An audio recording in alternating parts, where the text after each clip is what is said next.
invasion force! Release us! I got a shotgun. Chris Redfield.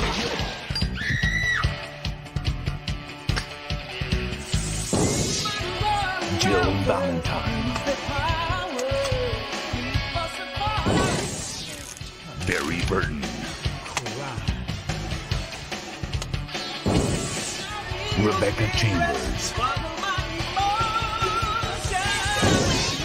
Albert Wesker.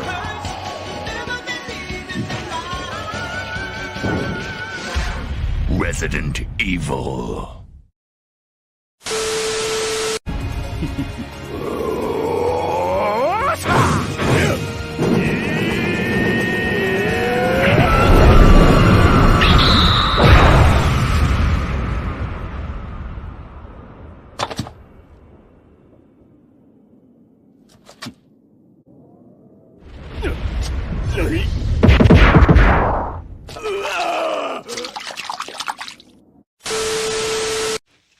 Hey, you okay? Oh, some damn enchiladas.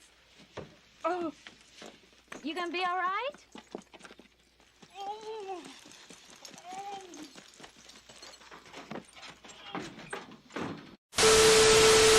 Can you tell me where I can find a book on astronomy? Don't you know the Dewey Decimal System? Conan the Librarian. I'm sorry. These books are a little overdue.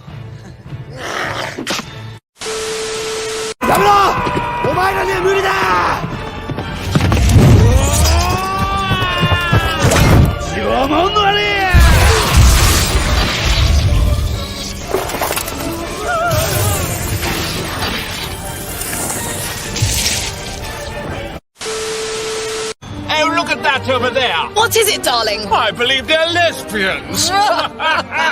Well, we're British, you see, and where we're from, lesbians don't exist. Neither does toothpaste. Or sunshine. Or good food. Or sobriety. Yeah. You gotta get yourself a nice 250-pound dwarf, huh? Well, have a chin you can hang on to, huh? Huh? We like to breathe the future. Promise broken bones.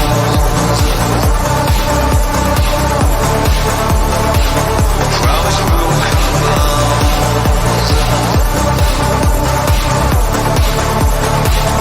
Promise broken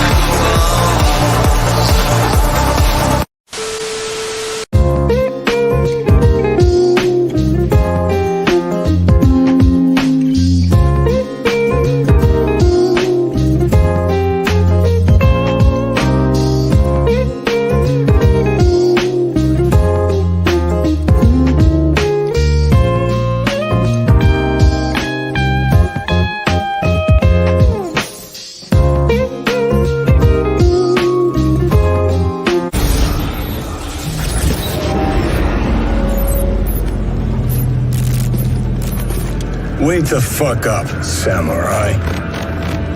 We have a city to burn.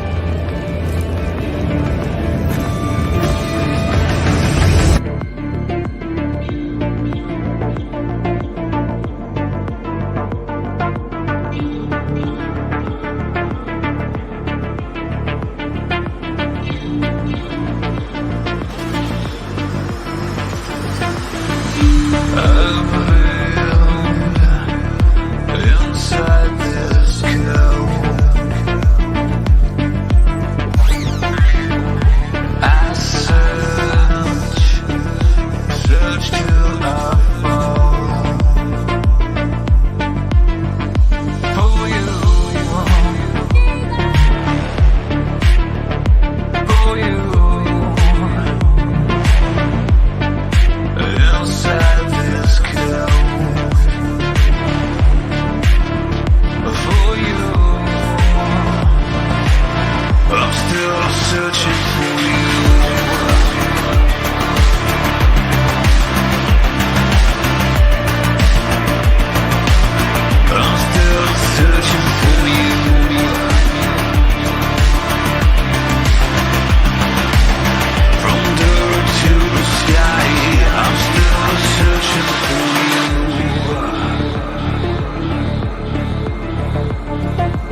until I know you. Know you. Inside my heart. But now you. I'm still searching for you.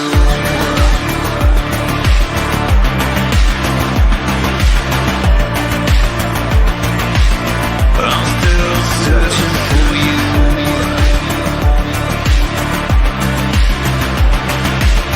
From dirt to the sky, I'm still searching for you.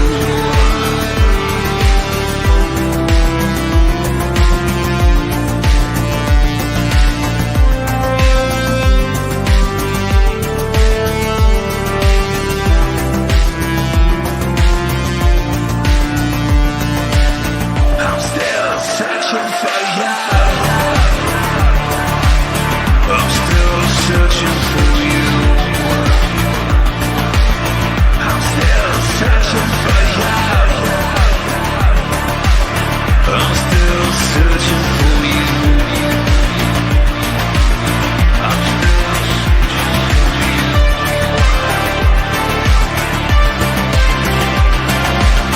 from dirt to the sky. I'm still searching for you.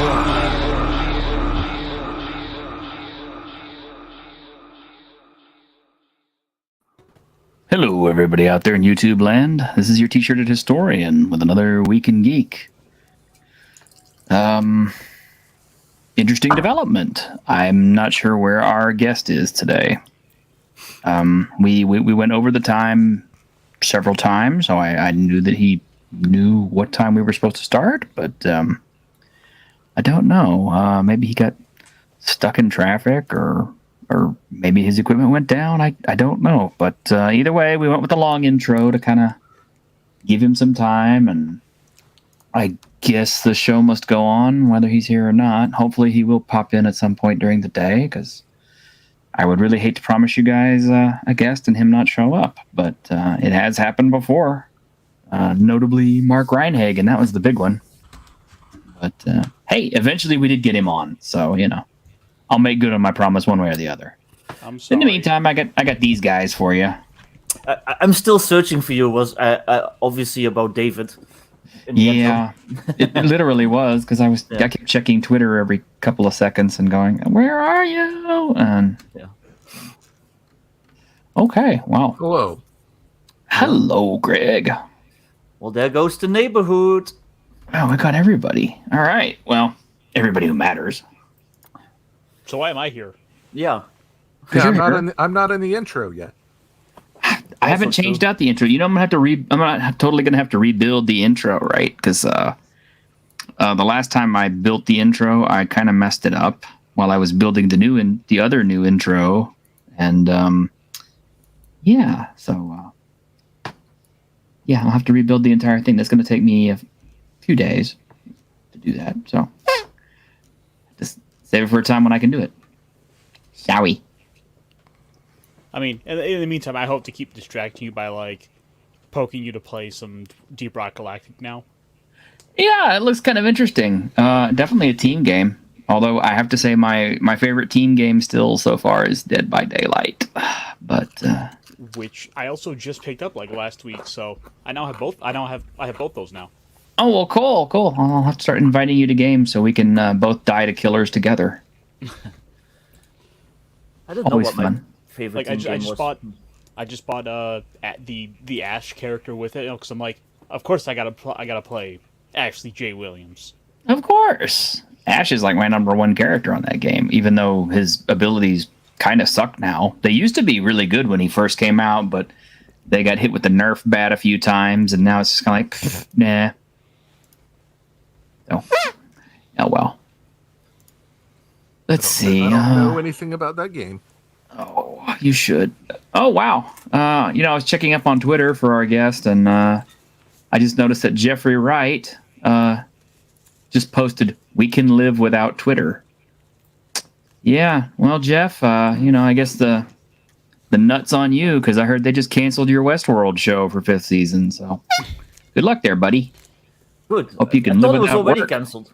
I was actually surprised that they did another season, because the last season before that was like not well received at all. Like everyone hated it. Yeah, I didn't like season 3, but I hoped season 4 would make up for it. It did not. And then, considering that the viewership went from like 12 million with the first season to 4 million with the last, like, I'm not surprised at all they were gonna cut it. Just considering that's the way Zaslav is. The dude is a Grim Reaper. He will cut anything that is not working. Yep. Yeah. Well, you gotta. They went too far off piste with the plot and so on. I think so too. Were you keeping up with it, Grim? I lost interest in the 3rd season.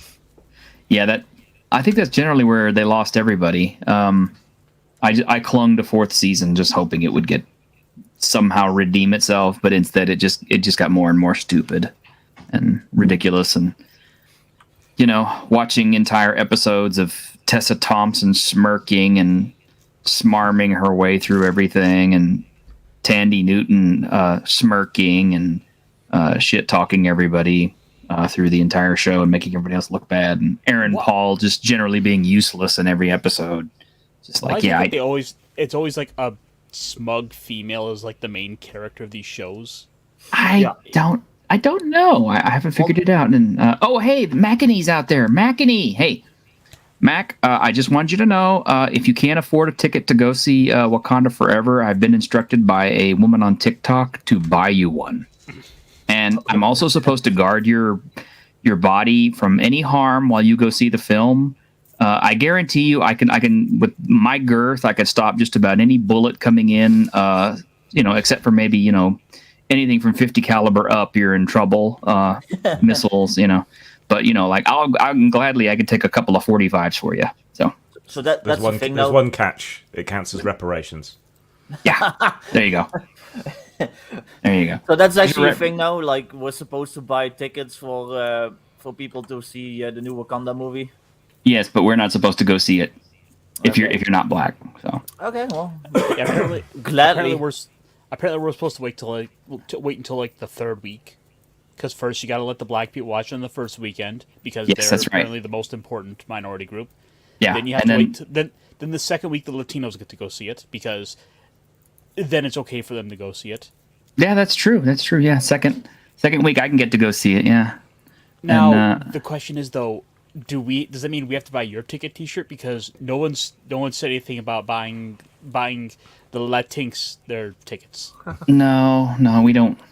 You don't need to buy our tickets, I don't think. We're happy to sell oranges and fix roofs and do landscaping for our tickets. So now, would I buy it on La Ticket Stub? There you go. I have to say, I feel so represented to see Namor, because they finally have a Mexican who can swim. So no problems crossing the Rio Grande now. So it's not Atlantis, it's Atalan now, is it? Yeah, apparently it's Attilan, and yeah. I don't know. I couldn't see myself as a superhero of any sort before, but now I could see a short brown Mexican man with a shit through his nose, and I suddenly feel like I'm okay. I'm gonna be the supervillain called the Black Tulip. And it's a tulip because it's Dutch. Yeah. All right. Speaking of that, yeah. Does it combine chicken and waffles? Yeah, there you go. Oh shit! He's at supersonic speed. Ladies and gentlemen, he said it. Did you know Holland invented chicken and waffles? Really? Before that, you can only get chicken or waffles, but they were the first to put them together. Black people all over the world would be forever grateful to the Dutch for that. You do know the Dutch started the slave trade. Those motherfuckers! There we go. Well, technically we didn't start it, we just made it efficient. True. You see, that's the secondary ability that they got errata out. Yeah. Yep. Oh well. And speaking of Black Panther, this little feature came from Quarterback Garrett, and I thought it was so good that we had to check it out ourselves. I don't think we'll get copyright claimed for this, but Get out of my door. Get out. Do not take another step toward me. See how they teach the children to treat like this. I don't know. I just that just that zoom in on her face. Yes.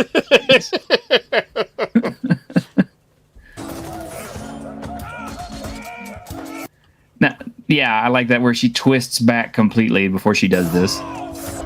This place. There we go. That's me. I can see myself in that. The pointy-eared Latino man. T-shirt. Are you in fact wearing that much jewelry right now? Oh yeah, absolutely, man. You know, can you hear it clinking on the microphone? No. Okay. So that cursed mine gold. Here, Yeah. I've got a little bit right here. I can just. There you go. You should be wearing like a gold-plated baby skull on the chain if it was like Adele accurate. Yeah, actually, this is my car keys, but yeah, I'm gonna go out and get some cosmetic surgery to get those pointed ears because that's and get some shit put through my nose because representation.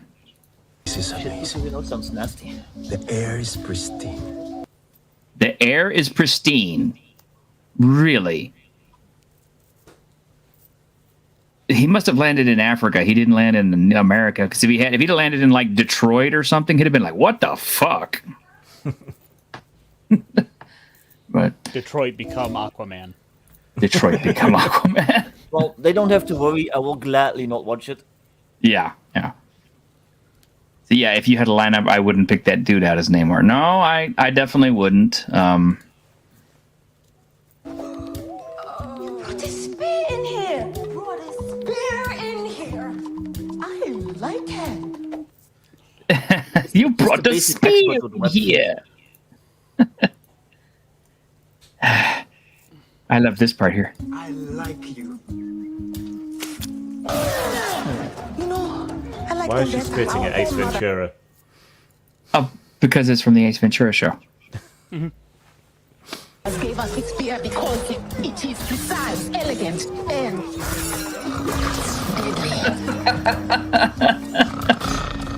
A protected land with people that never have to leave. Protected land with people who never have to leave. Immigration. It's called a ghetto. Yes. I mean, hey, Magitech works Maddox. just as well. Yeah, I honestly feel sorry for this actor because I know this is probably his big breakout role, and he is a talented actor. He's a good guy. It's just no. He's already been talking shit in interviews, so. Oh well, then fuck him. Yeah. That never have to change who they were. What reason do you have to reveal your secret to the world? I am not a woman who enjoys repeating herself. small girl. I am going to give you two options. You can come to Wakanda, conscious or unconscious. You need to be conscious of the way that you look. Walking around here with that ash on your head. Your head is ashy. I'm sorry. It's just. Oh my. Yes. Well, I mean, all right. So, in the chat, they don't always necessarily know what they're signing up for. I mean, was it, for example, with Rings of Power, the actress who played Galadriel, didn't know initially what she was playing, but now, where sometimes they aren't necessarily told what they're playing when they sign up for these things. They might find it out later. It doesn't excuse some of the stuff he was saying after the fact. Like, I can finally see myself represented. Those lines. Yeah, I mean, if I have to put a fine point on it, I'm gonna say, dude, you're a Mexican. That means you're not like 100% Aztec. We certainly did not come from under the sea. I don't see myself as coming from under the ocean. You know, and I probably really don't see myself as an Aztec because I'm like, you know, the only people this really appeals to would be like Aztec Indians, and they're us. So, you know, it's like it would have been better if you know, Namor had been like a, you know, like a taco truck vendor. Then I would have been able to see myself in that person.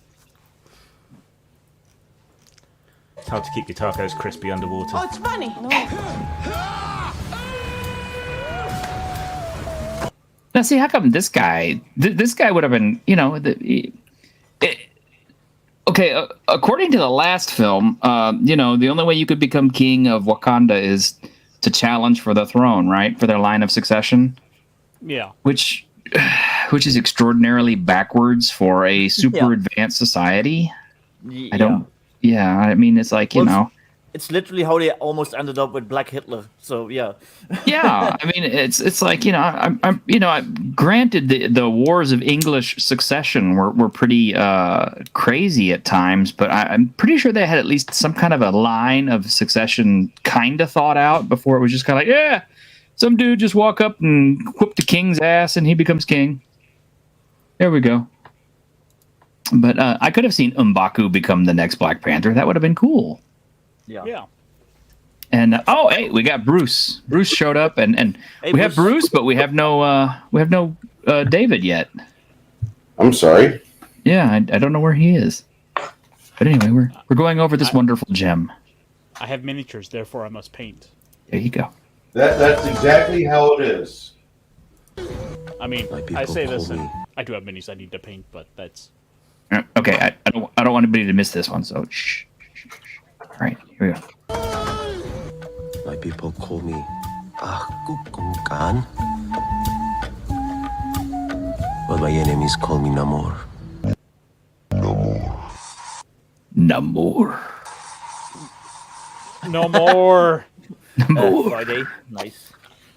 Yes, Namor. Uh-oh, 22 Sierra Coffee Company breakfast blend. That's an A10 on there, my man. It is. And it's actually one of the best breakfast blends I've ever had. Nice. If COVID had not turned my taste buds into tasting coffee as being like licking rusty metal, I would enjoy it, I'm sure. But you know how you could fix that is by putting a scoop or two of your favorite ice cream in the bottom of your mug, and then pouring the coffee on top of that. Oh, except that I am actually a Latino and I'm kind of lactose intolerant. So what would happen is that would accelerate the effects of coffee naturally. And instead of just having to go poop, it would be like evacuate my bowels. I have to poop right now. Yeah, it's kind of like we don't have to go take a poop, you know, like in a couple of hours. It's like now. You get the turtle head. It's like as soon as you have that first gulp, you're like, oh, there's no, excuse me, guys. No, there's no turtle head. It's like a sluice opening. I'm also lactose intolerant. I didn't used to be. I used to drink milk all the time, and then all of a sudden I just became lactose intolerant. But if I drink like chocolate milk, which I do occasionally because I love it, I have to make like a day of it. I have to like just not have to go anywhere all day.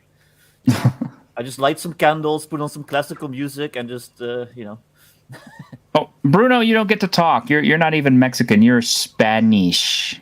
Violet sells everything's like coffee weekly, and I'm like, coffee saves people from mass homicide. You have no idea how useful it is. He should be wearing a t-shirt though. That's one of those racial stereotypes about swim parks and things, isn't it? True. Game of Thrones Wakanda. Yeah, no.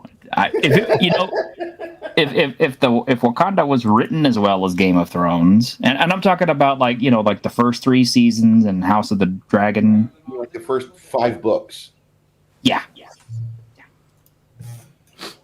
Tired of people degendering California. Oh, wow. I think he means defending.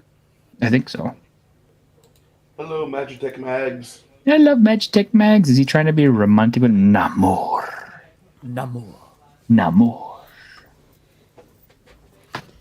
At least Marvel said Atlantis is not in Wakanda. Oh, okay. Well, yeah, it's the Aztec version, whatever it's called. Something with an X and an L, no doubt. Yeah. Gungang. What? Okay, look, he's hitting us with facts now. The earliest American chicken and waffle combination appears in Pennsylvania, Dutch country during the 60s. But it's still Dutch, see. T-shirt, is this your burner account? That's not German, that's the Dutch. And I don't remember the Dutch people having problems with cocaine, so it didn't happen until actually the 1970s. More ecstasy, I think. Do you guys know where the word Yankee comes from? It also comes from a Dutch thing. Is it? Yeah, it's from a old nickname for the Dutch settlers, Jan Kaas, which translates to John Cheese. And it just got bastardized to Yankee eventually. And then they just started using it for like Northerners and stuff in general. Northeasterners, I guess. Hey, Kylox, good to see you. Damn, carpetbaggers. Yeah. All this lactose intolerance in the chat and everything. I'm very glad that so many Randy Vikings came to the UK now. I was about to say, you don't have it, do you? No, I'm fine. I love me some cheese and milk and I think I ate cheese like 8 times today.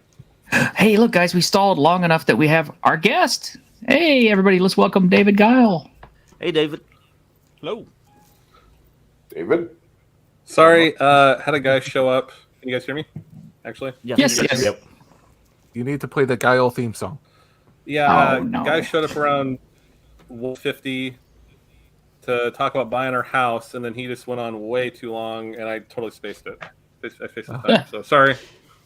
I've done that before. So you got caught up in the whole Midwest goodbye, where it takes like a half hour for the person to leave. Minnesota goodbye. Oh yeah. All right then. Okay. Suppose. It was what if I do this and that, and then we can give you a down payment, and then we'll buy your house, and okay, I guess that's fine. Are you sure you want to do it? Yes, let's do it. Okay, we're gonna keep dragging it out, and then by the time it's like, oh, it's almost 2:30. Crap, I'm late. Well, that's all right. Yeah, I'm glad you made it, and we stalled a little bit for time. I mean, we watched a really interesting clip of Wakanda Forever, and that was enjoyable. Hello, Squeaker. It's good to see you. All right. And in interesting things that popped up across my feed today. Let me see. This showed up. Yeah. Oh, yeah. Yep. Diapers and daycares. Apparently, it's a real Kickstarter, and it got funded. So. Well, it's a parody, though. They literally say on the Kickstarter it's a parody. It's part of a series of parody books. I think the last one was Something and Cul-de-sacs. But like the title is literally like a parody RPG. So yeah. I don't know anybody on this. I don't know anybody on this panel who used to write parodies or anything. Grim, do you?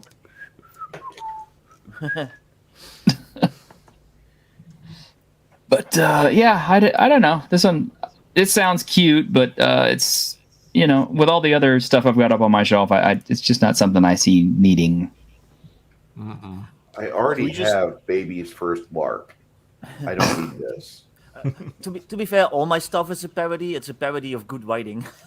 Oh, I think that would pair great with Kobolds Ate My Baby. Oh yeah, there you go. That's one of the best. You need to just replace the baby with a goblin. All right. Well, goblin. Since we got our special guest here today, and I don't know if he's going to become a regular or not. I guess that's going to be kind of up to him. But I can, and I'll try not to be half an hour late next time. Okay. You'll have to forgive me, David. I was telling my panel before we even started, I said, I got Low Fantasy Gaming and its companion, and I got, the Dungeons and Delvers, the Black Book, and the Appendix D on the exact same day. And I read Dungeons and Delvers first, but then I read Low Fantasy Gaming, like, almost directly after. And so the two are kind of like overlapping my memory a little bit. So if I make a mistake and cite a rule from one that's actually in the other book, please forgive me and just correct me. And because I don't want to get them wrong. How dare you? I know. I have too many OSR systems, and too many of them are in my brain. Lies! You sleep on a bed of lies. What? I have too many OSR systems? Yes. That's true. There's never enough OSR systems. And that's something that I want to talk to everybody about today, since we have a guest. One of the things I love about the OSR systems is how they took the game of D&D, either its basic or its advanced version, and they warped it, twisted it, and reshaped it into so many new forms, and yet it is still kind of identifiable as coming from that D&D root, Mm-hmm. And it's just neat to see where it's come from and how it's changed and how many people have reinterpreted it and how it's still so enjoyable in all these different forms. And largely compatible, which is like... Yeah. That's pretty rare in the TTRPG sphere, I think. Yeah, it really is. It's like, I've done it before. I've run games of Worlds Without Number, and when I needed to crib something that I didn't have ready access to, because Worlds Without Number is an awesome system, but it really doesn't have like a lot of equipment stuff that I needed. So I reached over and grabbed my Castles and Crusades DM's guide and was able to get stuff out of there for equipment that the party needed, and it dovetailed in perfectly. The only difference is I had to convert the monetary units a little bit, but other than that, yeah. I had similarly this past weekend gone and I was running Stars Without Number, and I had to just kind of go borrow some monsters from the Basic Experts new Atomic Fallout game. Yes, thank you. Yeah. Uh-huh. Yeah, I was using a little bit of that, a little bit of Star Adventurer from Pundit. Mm-hmm. So it was just kind of like I was grabbing from about 2 or 3 different things for a makeshift game, but yeah. Yeah, and that's what's just kind of cool is you can play, Wretched Space, or you can play Stars Without Number, and if you need a monster, you could still go grab the D&D monster manual and, take something out of that, maybe throw a different coat of skin on it or whatever, and you've got basically the monster you need. Mm-hmm. But I love it. I literally mentioned in my Cyberpunk thing, though I don't use the name, that you can, do OSR Shadowrun if you want. So yeah. What? Oh, say that louder for Grim. You can do OSR Shadowrun if you want. If you buy my Cyberpunk thing. There we go. There we go. We know how much Grim loves Shadowrun. Bah. I'm glad I'm not the only person that fucking hates that system and that lore. I love the lore. The system might not be the best, but I like the art.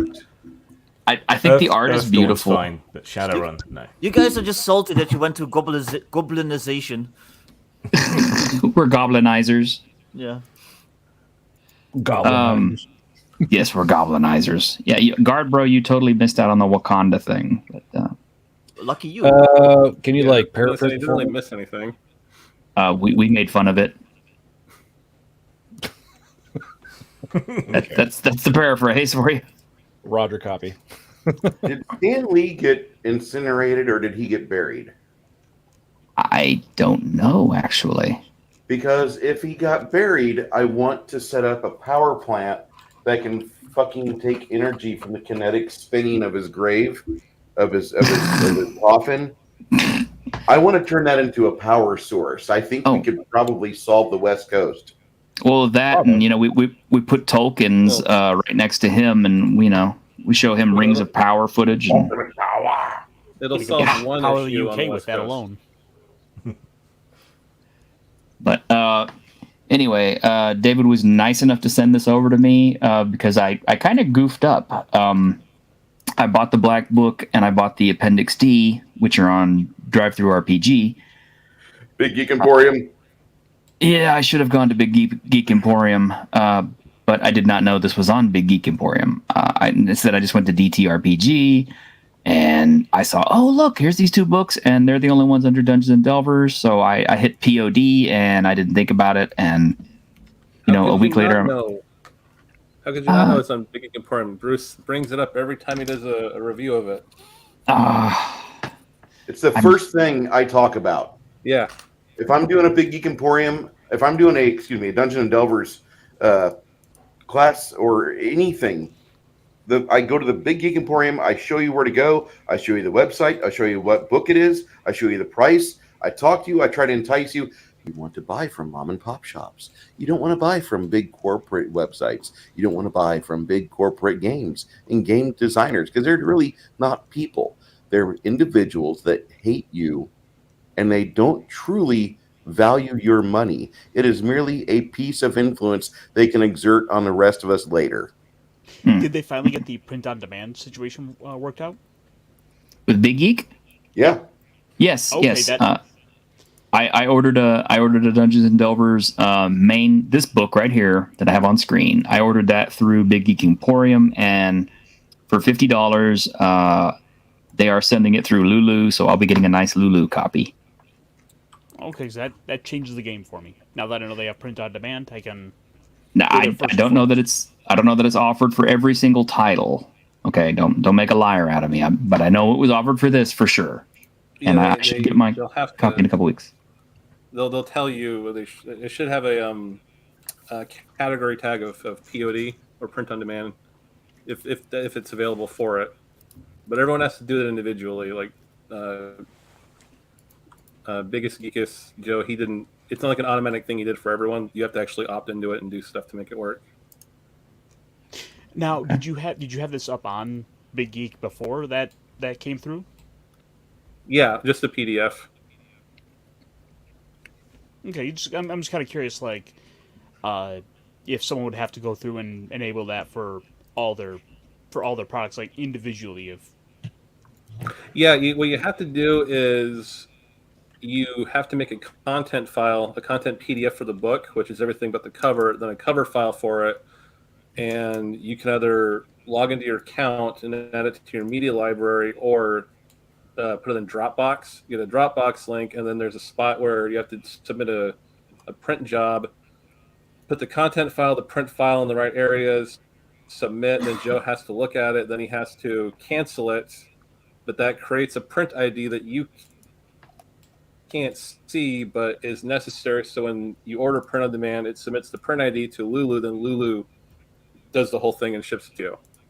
It's a roundabout thing, but it works. But you have to do that process for every individual thing you want to make print on demand for. I like the idea of that. I know it's kind of involved, but it's a one and done. Mm-hmm. Yeah. Once you've done that, you don't have to do it like for the same thing over and over and over again. It just remembers the print ID, and then they can keep submitting that. And then so you just have to do it one time per product, and then everyone can order it, as many times as they want, and then that's it. Well, I want to say shout out our friend Joseph McKeever, who's actually he's been on the show a few times. Hey Joe, I'm very sorry to hear about your mother. Joseph has got a GoFundMe set up to kind of help him with the costs of handling his mother's funerary expenses. So if you get up on Twitter, I think I posted up a link for that. But if somebody else could find it, I can't jump onto Twitter right now. But, 1 second. Yeah. But was real sorry to hear about that, Joe. If you need anything, man, I mean, we're here for you, dude. This one might be. And L says, yeah, if you want to buy from Hasbro, sorry, no longer playing that game, Bruce. Rule Cyclopedia is $25 print on demand or $3.50 on eBay. And Dungeons and Delvers is built on 4E. Okay, I'm gonna point out something really quick. No, it's not. I can tell the whole story, like why people keep thinking that, and that's because when we started working on it, I think like 6 years ago, we were going to play 4th edition by the book because that was the edition that most of the group at the time was most familiar with. But the idea was we'll play it by the book, and after one or a couple sessions, what do we hate about it? And let's get rid of it or change it. Well, it turns out we hated almost everything about it. So we got rid of almost everything. The only thing that remains that's really 4th edition-y is we were monsters. Instead of saying hit dice, we say levels, and there's a short and long rest mechanic, but they don't function as they did in 4th edition or even 5th edition. And I can't think of anything else that's even remotely 4th edition-y out of it. So I guess you could say 4th edition was the foundation, but we ground it away to almost nothing except for a few terms, and then rebuilt it with everything else. Yeah, I was actually going to mention, it's like, yeah, having looked through it, I can definitely say that, yeah, it's OSR compatible for sure. I would have absolutely no problem using Dungeons and Delvers as a system as it sits, or even parts of it in an OSR game that I'm running with something else, like Castles and Crusades or Worlds Without Number. And which is one of the things I liked about it. And actually, I went over a whole grocery list of things. Pardon? What? Go ahead, Dave. There's another 4th editionism that I remember, the term exploit, which we use exploit. That was a 4th edition term, but again, the exploits in this game, they don't work like they do in 4th edition. There's not per encounter, per day things. There's a word. Mm-hmm. I like how the exploits work in this, because if you're rolling to smash something with said melee weapon and you roll X high, the exploits trigger off and you get that benefit plus the damage. You're not swinging for the exploit. The exploit's just like the icing on the cake. I think that's great. Yeah. And actually, one of the things I was going to point out is the fact that I think it's pretty cool that David is coming from a 4th edition background, because I myself have had experience playing 4th edition and didn't care for it. And most people I know don't like 4th edition. So for somebody to actually honestly come from 4th edition and say they liked it and to still produce an OSR product is really cool, in my opinion, just because you're coming from such a different background than most game designers that I know. But why don't we take a look at some of the meat and potatoes of this thing? Because I've been so eager to tell people how cool the system is and what I like about it. Yeah. Oh, the artwork is absolutely beautiful. You're going to boost this channel? No. Bruce was right. The art isn't Wayne Reynolds quality. Yeah, Bruce, he gushes about all the time. With the art, though, Bruce was right. Well, I was not. I don't mean to be overtly critical of the art. It's got its own flavor. I'm not taking it as an insult. I'm just kind of being. I'm not insulted by you saying that. But I'm joking. After you look at the book for about 3-4 chapters, all of the art actually gets it gives the book its own identity. If nothing else, it really strengthens the book. It took me a while to appreciate it. I like the style. I do too, actually. I commented on that to David earlier in the week. I said it looks very Mike Mignola-esque. I was thinking that, like Hellboy. I was literally thinking that it's got a bit of Hellboy shading to it. Yeah, and I think that looks cool. That's original. Well, there's a reason for that. And that's because when I was illustrating my own stuff, I thought, what's an easy art style I can just copy? And I went with Mignola. So you drew this and yourself? Over the years, we did. Yeah, well, I draw. I do all the line work, and my wife Melissa, she colors everything. Nice. Yeah. Well, what is kind of a change up from between the edition that I have and this one, which is the final edition, which is the one you get on Big Geek Emporium, is there are a lot of races in this, and they're very unique. They feel familiar, but they're kind of their own thing. Like, Cambion, obviously it's very much like a tiefling. But they kind of have their own background, their own naming systems. And I like the fact that they have sins that they embody, which change how they play. So they're not all cookie cutter feeling. And that's something that kind of harkens back to some of the things I liked about Pathfinder, and that is your races did not all have to be cookie cutter, because you could swap out certain abilities for other ones, and you could have two. Let's say you could have like two tiefling fighters in your party who were absolutely nothing alike because of how they had built their race and their class. And I like that level of customization in my games. So do my players. We have these Chthon who are they're I guess they're kind of like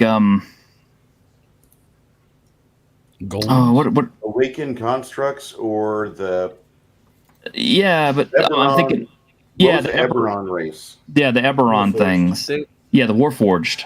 They're kind of like the Warforged. But they're not Warforged per se, but It looks like golems to me, but I don't know. Yeah. Like a more biblical golem than like so they were Warcraft golem.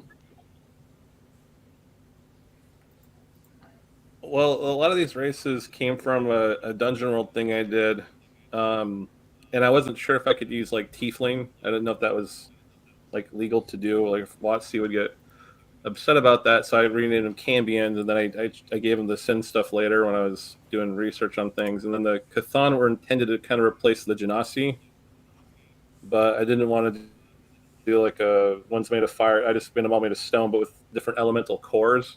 But they're kind of supposed to be a Genasi replacement. Okay. Our dwarf, which is pretty standard. Dwarf the is dwarf, standard and that's or what not. everyone likes. I like the elf. dwarf and I like the elf, but I criticized the elf because she had the smoky eye Drew Barrymore Walmart makeup on, and now that I look at that, like with the Mignola artwork style that he's got, I'm like, okay, I can see exactly why he did that the way he did. I'm not going to be overly critical of the art. I was sorry. I'm sorry for being overly critical. Be on it, overly but critical. It gives her a bit of a picked Celtic look, which I like. Nordic. When I started looking at this, I was impressed with a lot of things in the text, but the artwork kind of struck me differently, and it took me a few chapters to start seeing the identity of the game, and the art helped really pull that through. Well, and again, Bruce, I didn't. When you said the Wayne Reynolds thing, I didn't think you were being insulting. I didn't take it as an insult, but be critical because that tells me what I have to do to improve on different things. I want to know, like, if you don't like something about this game, mechanics, art, whatever, that's something that me and Melissa need to know. Otherwise, we're not really going to grow as designers or artists. Okay, that's fair. Well, Grim, just unleash the tongue when you're ready. I do like the. I think it's kind of cool that the elves are a little bit faster than everybody else with their speed, but they don't have all of the usual, elfy bonuses. They don't have the resistance to charm, and they don't have the resistance to sleep, and all that other stuff. They seem powerful, but not as powerful as they were. And that's because when I looked up elves in mythology, they didn't have sleep or charm resistance, so I just didn't give it to them.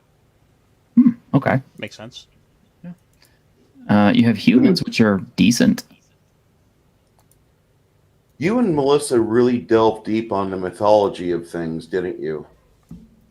Yeah. The whole thing was we would look at like a D&D monster like the ghoul, and what was it like in mythology, and we thought, well, which is more interesting, and we would go whatever one we thought sounded cooler, and we might tweak a few things here and there, but we did a lot of mythology research because when I was doing stuff for Dungeon World, that's like, oh wow, this is a lot more interesting and deep than D&D makes it out to be. Let's go this route instead. So like that's why kobolds, they're not little lizard people, they're more like the Germanic spirit. I thought that was just more interesting. And I did notice that. The kobold is so cool, dude. I'm sorry. I kind of prefer more little dragony kobolds, but they did include them. I'm not sure if they're in this book. I'm pretty sure they are, but they were in Appendix D for sure. So they're still playable. They're in the monster section. Okay, and I do like that there were some little additions for humans. You know, like you got your half elf built in, your devil in details, and Nephilim. Noticeable is no orcs. Well, because orcs are racist, don't you know? Yeah, of course. Well, you can be an orc. You play a human, and you're black. Oh no! He went there. No, even I didn't go that far. No. It's only Twitter that can't tell. Banned, ruined. Yeah. No, my channel is shut down now. Oh my god! How could? I'm sorry, you didn't mean to. No, we're just kidding. We make that joke all the time. Believe me. These Ishim are pretty cool. This is a nice trade-off for the Azamar, I'm guessing. Yeah, I figured an Azamar analog from the wings. Celestial types. Mm-hmm. But they have wings, which is cool. We use biblical angels in this game, so I don't know. I guess they're supposed to be called Ish, singular, but it sounds weirder than Isham, so I kept the plural im. Yeah, I like that. And here's our kobolds, who are actually pretty badass little guys, if I do say so. First time I read them, I was like, play this. I'm playing a kobold.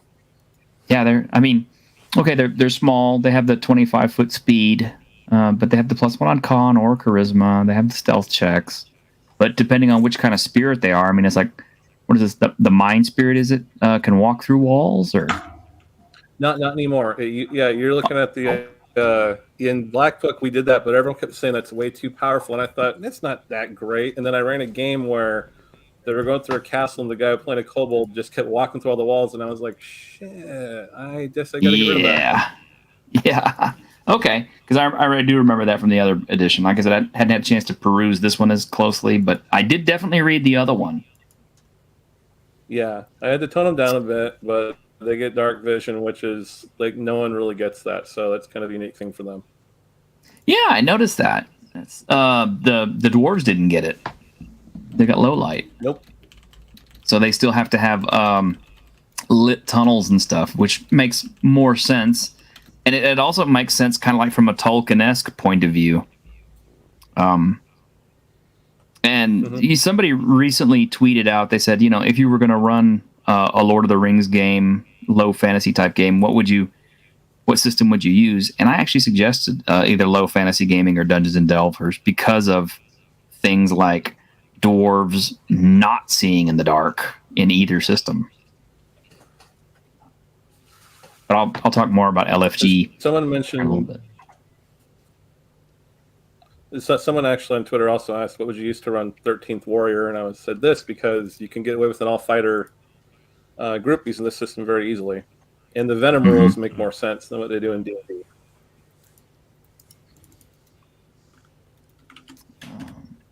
Here's these Catherians. These are the ones who are more like the constructs.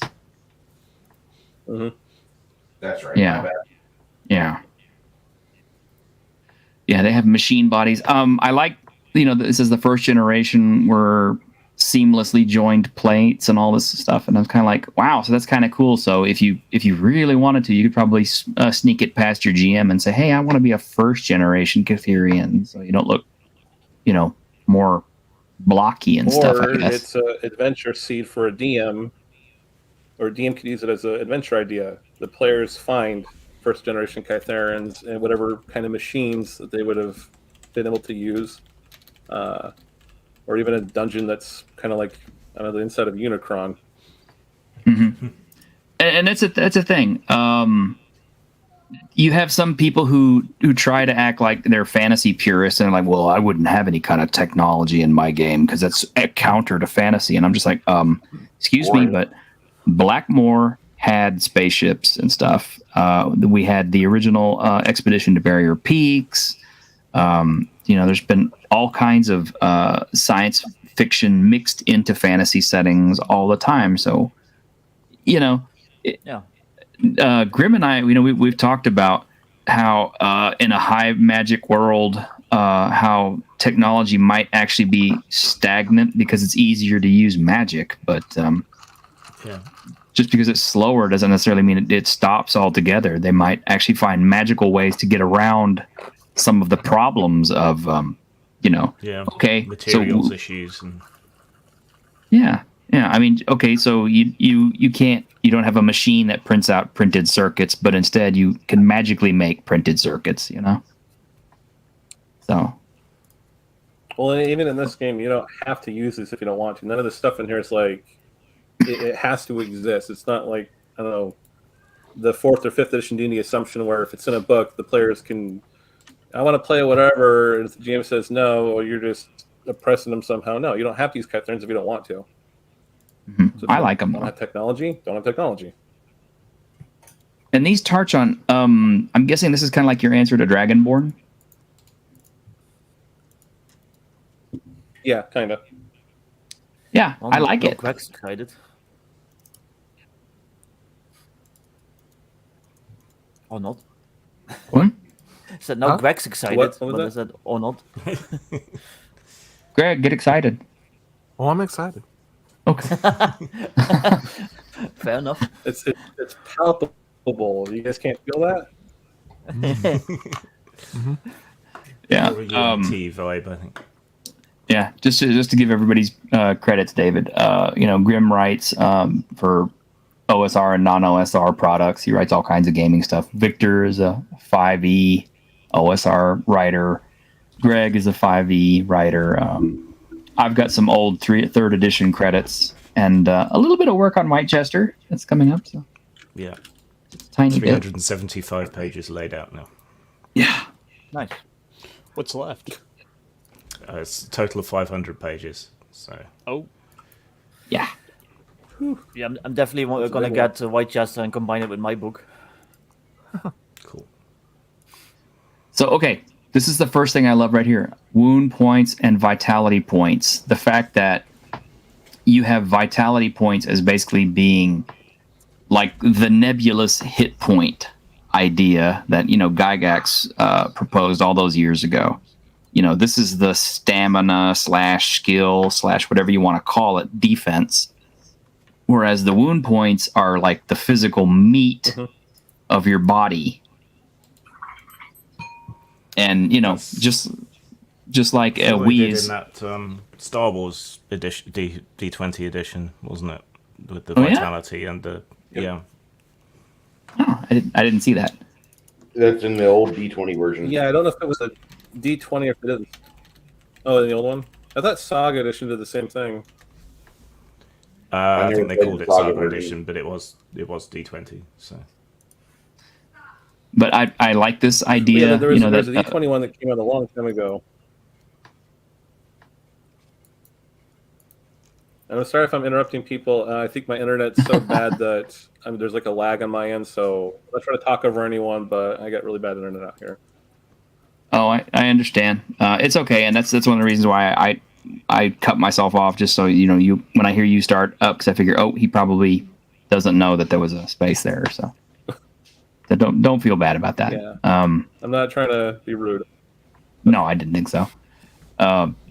But yeah, I love that you have a separation of wound and vitality points, because that makes sense. Because we as individuals, it doesn't matter how much you work out. Yeah, you might build more muscle mass, and you might get a little bit thicker and stuff with age, whatever. But generally speaking, whatever's going to kill a 25, anything could kill a 25-pound person. Let's say a 100-pound person. Whatever's going to kill a 100-pound person is going to kill a 300-pound person. It's 3 inches of penetration anywhere along the median of the body is a mortal wound. So, but if you're dodging and ducking and diving and weaving around and all that stuff, you have a better chance of them not hitting it. So, I like that.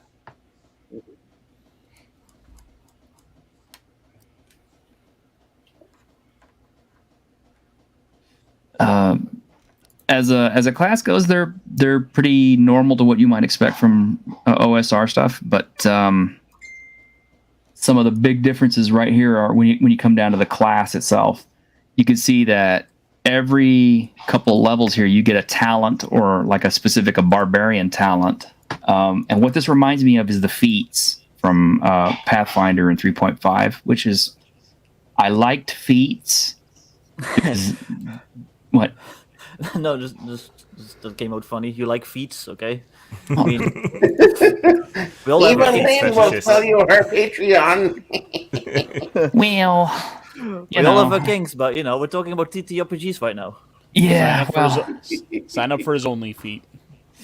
Well, I'll admit I do like the ladies in their toes, but this is something different.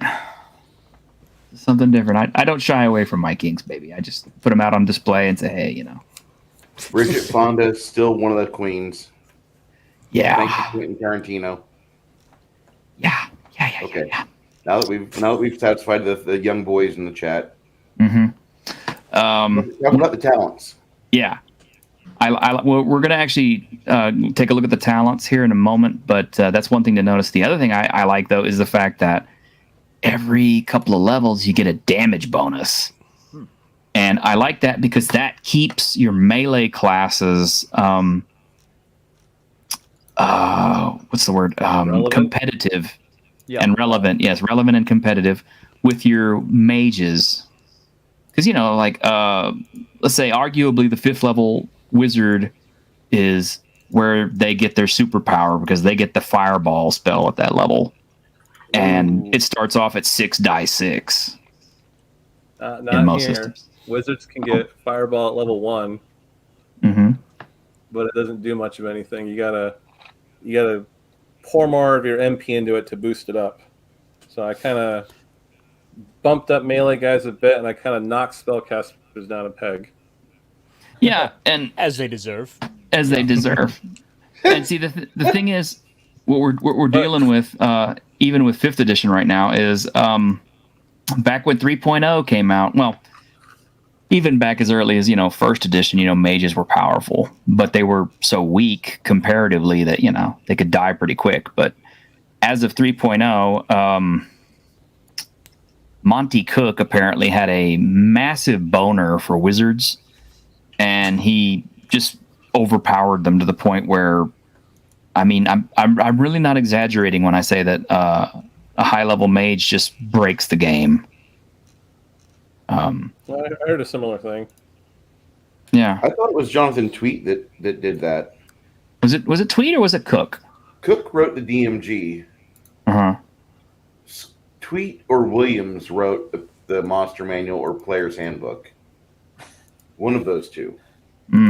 But I thought it was Tweet that wrote the Player's Handbook. I always heard the blame being laid down at Monty's feet, so I don't know. Well, I know that he didn't have a problem with magic in his games because if you read through Tolus, you saw it. It was saturated in, and in the main book for that campaign setting, they said, and here's a magic crystal that if you can tap into it from anywhere on the planet, you can just cast spells infinitely. Bruce, let me tell you what. Nobody plays Tolus. Okay? You buy that book simply so that you can brag to other people that you have Tolus, and then you go and sit it down on the ground and use it as a fucking doorstop because nobody's going to take the time to read that mammoth of a book. Excuse me? Dude, I ran through the fucking campaign. Show us your copy, Bruce. I know you've got one. I don't have a copy. It was stolen from me.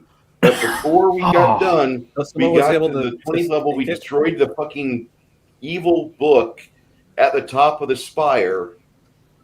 Talked with the 7 chains or angels that were in charge of that world being a prison planet. It was a great fucking campaign. So if you get it on PDF, it's great. And yeah, McKeever's like, Monty Cook's a tumor. Well, not everybody shares that same appreciation for him that I do. I get it. It's not a tumor. It's not a tumor. I don't know. Monty Cook did some other stuff that was fun. But he brought evil Cthulhu steampunk into Tolus as well. But people saw that and were like, no, keep us away from my player. Yeah. I think it was actually Cook who wrote Call of Cthulhu D20 too, if I'm not mistaken. So Okay, yeah, he is achievement then. yeah, there you go. But one thing to notice is like, yeah, your wound points really don't go up much. Now I'm let me be clear on that. David, the +4 that goes onto this is a cumulative effect per level, right? Yeah. Okay. So wound points go up, but they don't go up very much. Well, for the barbarian, they go up more than anyone else. Well, no, I think the fighter has an equivalent rate. Mm-hmm. And the vitality is is kind of on the small side, but Well, because vitality comes back really quickly, so it's supposed to be more like a hit point buffer, which also, to me, it helps resolve an issue of having to use magical healing to kind of get by. This way you can get beat up a little bit, get a little bit of points back, go do more adventuring, get beat up, then rest and get a few more back. It kind of trickles back over time. yeah, I like that because pretty much it's like all the way from first edition clerics. My friends would always label them as heal bots because that was your job. That's what you're expected to do. Yep. That's a nice term for them. I just call them heal slots. Oh well, there's that too. I've heard that as well. But healbot is what they called us back then, and I usually played clerics. And I was just when I was like, dude, I'm wearing heavy armor too. A guy game with you always called himself Heels on Wheels. Heels on Wheels. Nice. That could be the name for the combat wheelchair cleric. Oh my god. Oh no! Let's not break open that can. Joe McKeever has he doesn't like the Ivory Tower game design and having the rules get progressively harder as get further up. But I actually think you want to have that for the uber high level characters in your game because they're going to be the ones that understand those techniques or those theories, and it is a form of gatekeeping, which keeps. God bless you, but we need the normies to stay away from the goddamn games, okay? Go back to your shitty syndicated fucking TV shows like the fucking, what is that, Big Bang Theory or Jersey Shore. Whatever else is in syndication, the one where the people are wearing fucking scrubs. I don't give a fuck. But keep them out of the goddamn games. That doesn't narrow it down. There's like 1,000 hospital dramas. True. No, I think it was called Scrubs. What was the show called Scrubs? But in any case, one thing I could say about what I like about this, about the way the builds are coming together on this, is it seems to take the best of OSR and the best of 3rd edition and kind of puts them together in a way that it feels familiar to people who have played like 3rd and people who have played old school. And I like that. I want to address the complexity thing that was brought up. People that the game's too complex. Not this game, but a lot of games. Certain games like I guess 3rd edition. My 11-year-old daughter has pretty much read this entire Delver's book cover to cover. She's 11. We were playing with someone, and they got hurt. And they went to end of the adventuring day. They're like, okay, let's rest. And she told the person, you need to use a healer's kit. And the guy was like, why? Well, you're going to get an infection. And the guy's like, what are you talking about? And so she's like, if you get injured and you don't treat your injuries, you can get a disease. And the guy's like, what? Like what? And she had memorized that whole section about how diseases work in this game. So if my 11-year-old daughter can hack this stuff and she can remember like so much stuff out of this book, and she's only read it like maybe one time, I'm sorry, that's my benchmark. If she can grasp a game like this, or that tells me if you're older than her, you got to step up your game. Then, if it's too complex, I don't buy that. Yeah, I found the game easy to pick up pretty quickly. I don't think this game is that least complex. I think this complexity is maybe only one rung down from say 3.0 or 3.5. It's not a complex game. There's a lot of moving parts. You read the book, you understand it. It's amazing. It's like a step between third and, or I should say, Pathfinder First Edition and Fifth Edition, because it kind of feels like a really good mix between both. It's more complex than Fifth Edition, but not as crunchy as Pathfinder. This is a really well designed game. At least a D20 version. I don't know core, the die pool system, but I like this version of it a lot. And as you can see here, these are all the talents that you can pick up for Barbarian, and it can affect the way your character's play style really is. You know, if you want to be the guy who doesn't have to rest and all that stuff, you can pick up Walk It Off and Undying and this whole tree. And actually, that's one thing I like too later on is the actual trees that you made, but I'll show that off in a second. Well, the Barbarian can also choose from the fighter category. That's where you on the table. It's the talent and Barbarian talent. If it says talent, you can pick from the Barbarian group, or you can go over to the fighter and grab it. I didn't want to keep copy and pasting some of the fighter stuff that made sense for a Barbarian, so I just said, okay, well, if it says talent, either class, Barbarian, specific to Barbarian. Otherwise, you might play Barbarian and just pick fighter talents. I didn't want you to do that, but so they do have an older group they can dip into. Yes, we got our bard. Boo. Yeah, I've never liked bards, but I don't. Well, I mean, check this one out because this isn't like a typical D&D bard. Zoom in on this T-shirt. Okay.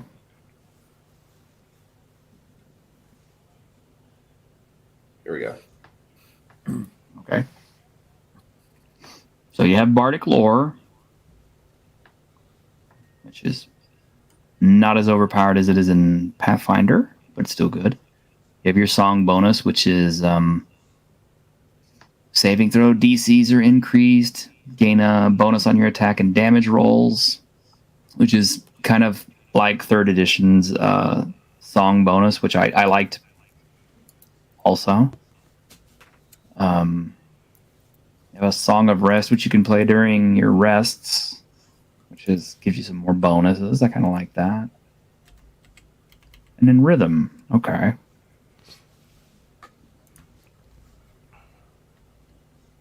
Okay, so the Rhythm points are basically how bards cast their spells? Okay. And that's one thing I like is I haven't pointed this out yet, but that is one of the things I like about the system is they use mana points, or they have they don't use the Vancian method of casting necessarily. No. True Vancian mechanics makes sense. D&D does like a pseudo Vancian thing. It's not really how it works in Dying Earth. It's kind of close. I don't like it either. I like the way if you read Dying Earth and you see how the spells actually work, it makes sense. I don't actually mind that kind of a system. I don't like how D&D they muddy up with spell slots and spell levels. That kind of messes up why it makes sense. But the stuff I came up with here, I thought this works. I like this idea. It makes sense. It maybe works better. So that's why I did it here. But I thought about making a Delver's Vanciomancer class that's more like prepping spells in advance. They take up spell slots based on power, and then you can cast later, and then you got to re-prep them later. I do like how you took the multi attack. You didn't just make it like a 5th level whatever 5e did. Where for the bard here, it's an option they can take at 9th level. Yeah, if you burn your bonus skill and talent to buy it. Yeah, I like that. Because maybe you don't want to play a combat bard like this. Exactly. Ooh, you get animate object. And you can take it at level 1. But you got to have the rhythm to make it work, and that's how I kind of rein stuff in, is because, you can, in D&D might be a higher level, does more stuff, but here you can animate little small things, and at higher levels you can put more rhythm into it, animate bigger objects. Yeah, I like that. And this blood, sweat, and tears, I like this. Is when you run out of rhythm, as a free action, you can start suffering wound point damage to gain rhythm. And I noticed that mages have the same thing with their mana. They start running out of mana, and then they can start suffering wounds to still cast their spells. But for them, it's not an option. It's you have to roll the drain cost before you cast a spell. So if you don't have enough, like what if you got 3 willpower left and 4 wound points, and you're rolling 2d6? Well, maybe you'll roll 5 and you'll just get hurt, but maybe you'll roll 8 and you'll knock yourself out before the spell goes off. Mm-hmm. So they don't choose. I can't remember right offhand, but you don't have like 0 level spells, do you? As far as the mage goes, are gay. Like cantrips. I fucking hate cantrips. Someone really wants to. So we did at some point, and I think in Black Book, Magic Missile is kind of a cantrip. The wizard's like default attack spell in there, but then at a certain point, I thought Infinite Magic. I don't like that at all, so I got rid of it, and I had to overhaul everything for this game. But there were cantrips or things like that initially. Yeah, I remember in Black Book they were there, so I wanted to make sure before I opened my mouth and started, saying, "Oh." No, they're gone. They're gone. I just Infinite Magic. I made it boring. I kind of agree. I like the idea of 0 level. Less magical. Yeah, because 0 level spells is kind of like, well, you can just cast them all the time at will. It's like, well, that just kind of contributes. That totally goes against a low magic type, a low fantasy type world. I mean, like even Gandalf didn't just like. Or actually, I don't know. Maybe he did because he kept using magic to light his pipes, didn't he? But well, it was fine when it was just like, hey, I can like summon a little orb of light, or I can just like move something with like mage hand. But then it was like, oh, I can like shoot like a little bolt of fire that like levels up as I do, and then eventually it does like 10d6 damage. Like, yeah. Yeah. Well, I remember Acid Splash and all that didn't really do all that much damage, even at higher levels. But I think it's a balance because you don't want mages to feel utterly useless all the Yeah. time. So. Chris has a question. Oh, let me. I haven't been looking at my chat, so hold on a minute. Chris Static, hey Chris. What level can they pull out a dance mat and give you buffs? Level 1. Level 1 if you take the right talent. I know. Where is it? I think Slain Song. Slain Song is on here somewhere. I got a War Skull, but yeah, level 2, you can start rolling out attack bonuses, and yeah, here we go. The War Scald, yeah, for 10 minutes. Wow. No, that's the caster for free time. Mm-hmm. But if you're just talking like the regular bard ability, they get that at first level. I mean, all bards get that one, right? I don't think I gave it to him at first level. The song bonus? I don't think I give it. No.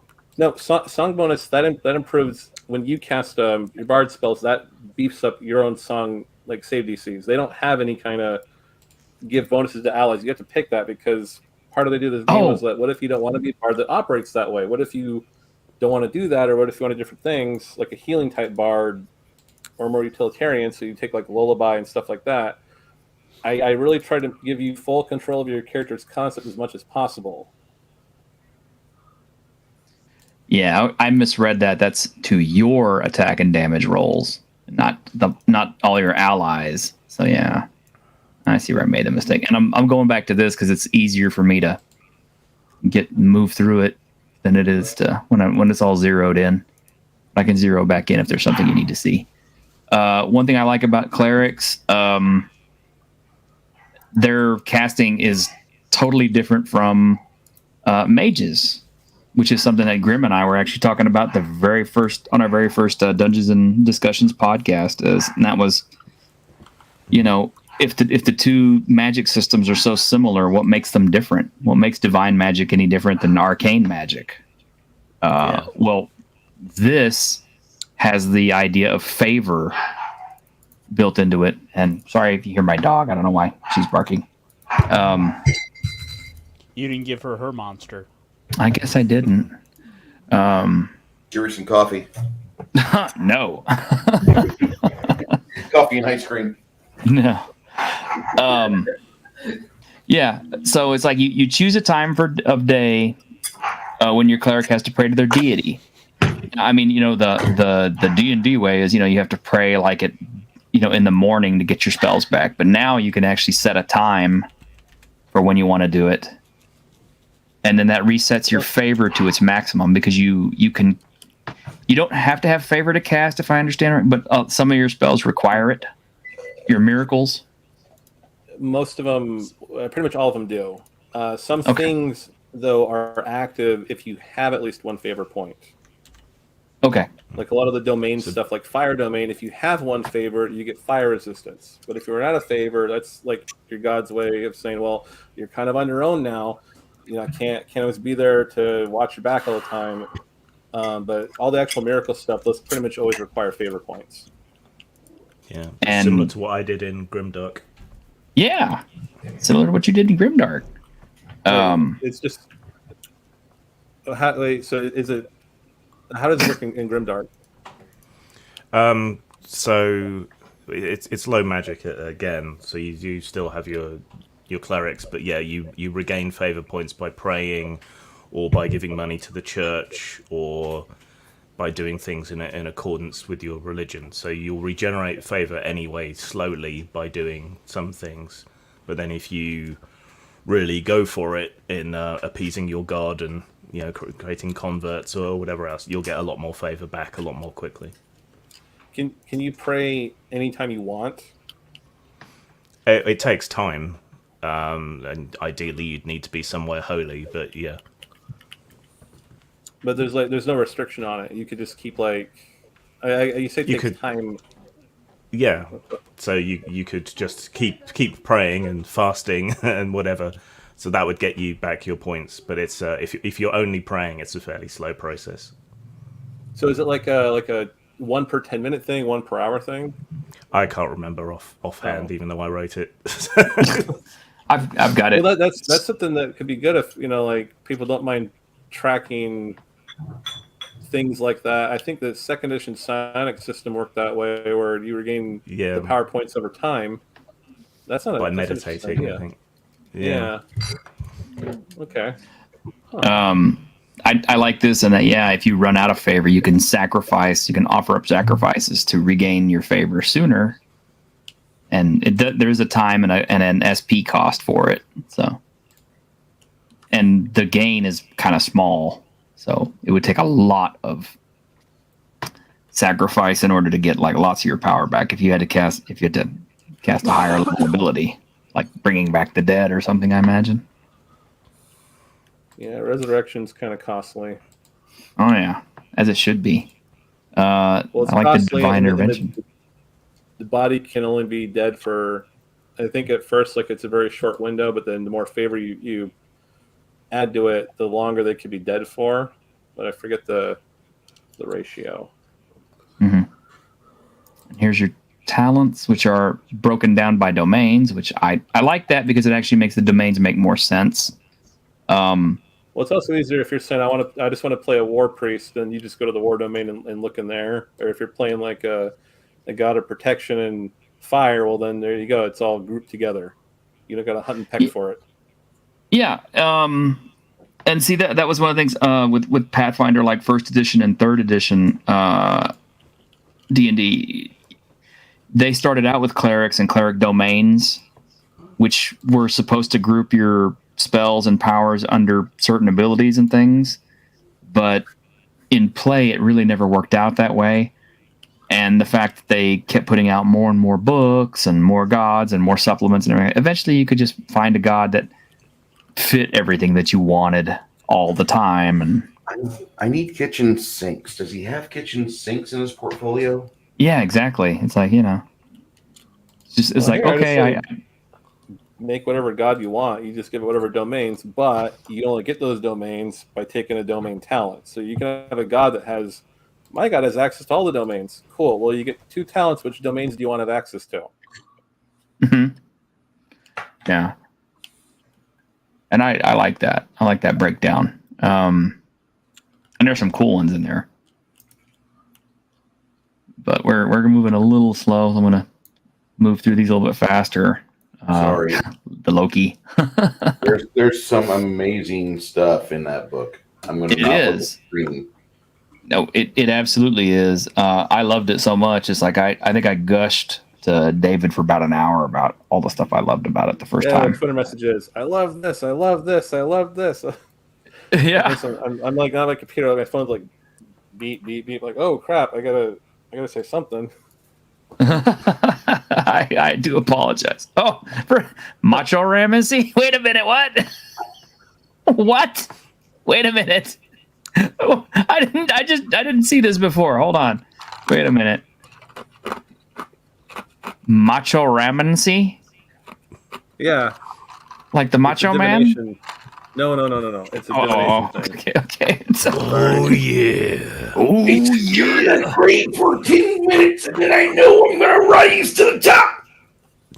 Well, I mean, I just caught like the edge of you perform a 10-minute long ritual gazing at your deity's favorite weapon. Well, if you punch things, it's like, oh yeah, I'm gonna pose in front of this mirror for 10 minutes, and then I'm gonna kick your ass. That's the monk. which Bruce hasn't got to the monk yet. Bruce hasn't got to the monk yet. It'll be actually released, I think, at 8 a.m. tomorrow. Okay. Nice.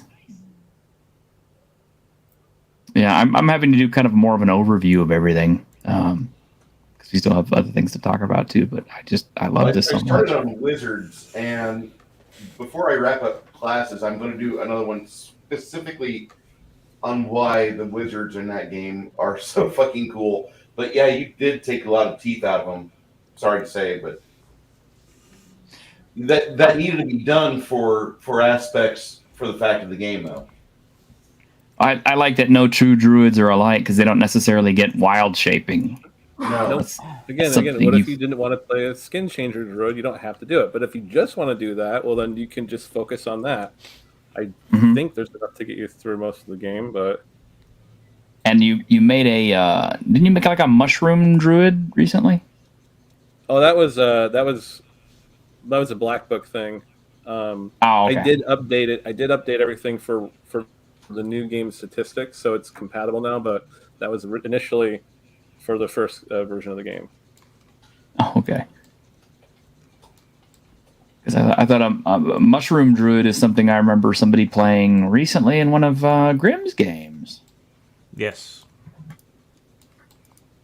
One of the Tabletop Plus games, one of our guests played a spore druid. Now, are you doing like a 5th edition thing with that, or your own thing? That's 5th edition for commercial reasons. Oh, okay. For what? For what commercial reasons? Oh, yeah. I get it. But I do add a lot of custom stuff. So. And here's your basic fighter. This is like the most maligned class out there. It's like, ask Bruce what he thinks. Yeah, that's what I'm about to say. It is literally the most versatile class in the entire fucking game. Mm-hmm. And you could, I could take 12 people at a table, have them make characters, and no two of them are alike. Mm-hmm. And we can go through the levels, and they will evolve differently. Oh yeah, that's what's one thing I noticed about them real quick is just the different ways that they can fight makes a difference. And the way they specialize, which is something that fighters always did too. But in the end, here's their exploits, like disarming attacks and sweeping strikes. I don't have enough talents. Okay, we'll get rid of some of those bonuses of yours, and you can have them. Really? Oh yeah. I forgot about that. You can exchange your damage bonus for talents. Oh. Yes, you can go more swashbuckly. Well, yeah. Sure. If you don't, well, maybe you really want a different talent, and you get a damage bonus. And because I had another player who just because the player was like, I want more talents, and I said, well, I can't really add more to the fighter. I've already had to nerf the fighter like 3 or 4 times. So I said, well, you could swap out your damage bonus. And he's like, cool, done. I'm like, wow, okay, well, I'll add that in the book in case someone else wants to do that. Hello. Have you? Oh, I was gonna say hello, Snowdub, right quick. Let me play your clip for you. Go ahead, skin it. Skin that smoke wagon and see what happens. There we go. Go ahead. Sorry. Have you found that a lot of people have really taken to that idea with giving up attack bonuses, damage bonus, extra feats? It's only the I guess. I'm sorry, the damage bonus. No, most people they like it because it's a global damage bonus, and I specifically made it so there is no talent that just gives you a flat out damage bonus in every circumstance because of 3rd and 4th edition. Those were people called them feat taxes. Oh, if you can get +1 to damage, you're always going to take it, right? Because it's always going to be useful. So the only thing that comes close is Slayer is +1 damage with 2-handed weapons only. But most people they like that damage bonus. It keeps the fighter competitive, so they usually don't do that. I like that the monk is just a big rock. Yeah. It's like that new Star Wars character. Hands of Stone. Yeah. I like this. I've always liked the stances and style stuff. I always wanted to get deeper and deeper into that, but my problem is I imagine, because there's so many different martial arts styles and they all have fancy names, and a lot of them there's not a lot of people who know a bunch about them, and there's not a lot that's necessarily on the net about them. And if Bruno is in chat, he'd probably say, yeah, and MMA beats half of these, and I'm like, yeah, that's true too. Yeah, but an MMA can't teleport as a bolt of lightning. Yeah. Because that was the other thing. The monk, I got to do crazier things with the other classes. Like there's Chiron's Horn. You unarmed attacks do lightning damage, and then Chiron races across the heaven. You can teleport as a bolt of lightning, and then Chiron's Spear. You can shoot lightning. And this class has to do a lot of weird stuff with it, with these different abilities that I kept coming up with. But I don't of the Four Winds. Yeah. And what does that do? Where is that? For 1 round per monk level, one of your unarmed strikes releases a blast of wind. Zoom in. Oh, sorry. Stop. Just hit control and spin your mouse wheel up. There. All right. Here we go. There you go. The races across the heavens. Yeah. You teleport and everything near lightning damage. That's pretty sweet. I have a friend who is a martial artist who likes to play monks, and I bet you anything he'd be real crazy about this Chiron's Horn. Also, we have another friend who's up on Twitter, Justina Revolution, who is a martial artist, a kung fu stylist, and I bet she would really love to see what you did with this monk. So I'll have to see if I can't get her to pick up a copy. Have her get the POD. That way she can pass through it no matter where she's at in the house. Yep. Meteor punch. I like that. No Buddha's palm. Yep. I kung fu hustle. Yeah. Yeah. Well, I mean, I still haven't seen anybody who does Hokuto Shinken. Yeah. That's the one thing I've always wanted to see. Hokuto Shinken. That's the sacred martial art of the Fist of the North Star. It literally lets you manipulate people's flow of blood and chi into their body and destroy them from within. Oh, okay. Have you looked at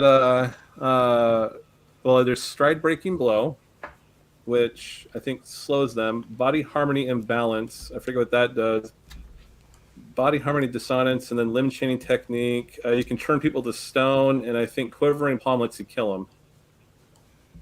Yeah, but I mean, can you actually touch somebody with one finger and make them lose all their strength or explode violently or anything like that? I mean, that's Fist of the North Star. With Quivering Palm, you could maybe thematically do it like that. Yeah, I'm just teasing. I've long since conceded that Fist of the North Star is just too powerful to put into an RPG. I've only seen I see a supplement on the horizon. Yeah. Here's your paladin. Nobody cares about Supplement paladin. coming. Hey kids, do you want to play Fist of the North Star in your Dungeons and Delvers campaign? A supplement is on the way. Yeah. Just watch people explode dragons with one finger, and watch the GM rip his hair out and go, "This shit's ridiculous." And that kid's is only 3rd level. That's when you give the dragon the same abilities. That's the problem. Kung Fu Dragon. Yeah. That's the flip side of it. Is like, okay, well, you know what if all the creatures you start facing have it in this too? It's like, if it's that powerful, everybody would have it.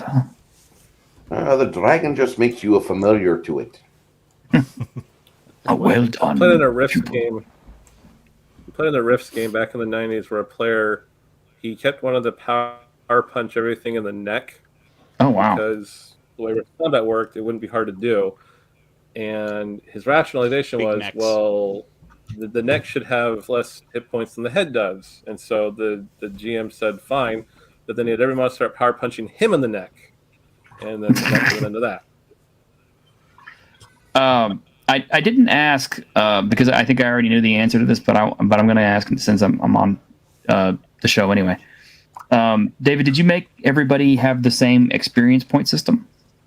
Yes. Okay.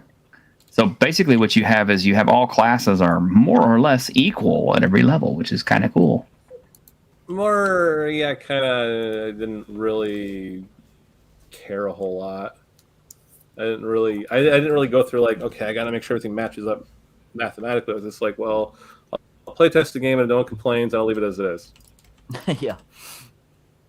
Because I think balance is a fine thing to try to, you don't want to make things obviously overpowered. Like, you don't want to have one class, so I can do everything the fighter can, plus the rogue and more stuff.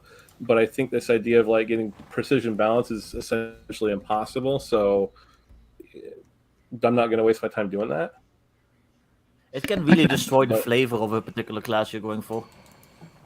Sure, yeah. Especially, if you think, well, this might be... I don't even know how you would, like, the Bard's Song of Rest. How do you mechanically quantify that as some kind of value compared to a sorcerer transforming or something? Mm-hmm. Like, yeah. How do you break that down and then... So it's better to go for theme and niche protection rather than balance. Yes. Yeah. But obviously, if one class is absurdly better than maybe rein it in, but if no one's complaining, like, oh, this guy can do everything I can do and more, like you're saying, niche protection, just do that, make the concept work, so people are happy with that, and then just move on. My thinking always was like the biggest TTRPG companies in the world release constant unbalanced crap, so why would I have to worry about my balance? True. I like that picture. Well, I'm just saying, don't. Huh? Well, yeah, I love that. Yeah. I was moving, and I was like, oh, that's a nice little portal thing, and then I got to a part in the book where I was like, I got to draw something here. I'll do that void portal. Okay, here's our mighty wizard at last. And wow, all the talents. Look at all the willpower. He's got the ability to cast every spell if he wants to. He's a stubborn old goat. Well, the first thing to note is that, like everything else, it's broken down into different schools and stuff. So if you go with a conjurer's school talents, you're limited to the stuff out of there. But yeah, just like he said, there's flaming sphere, fireball, and all this other stuff in that you can cast at first level. Little baby fireball. You can get a meteor storm at level 2. It's just a tiny one. Yeah. 2 pieces of gravel. It's a minute meteor. I remember that spell. Ball lightning. Yeah. Okay.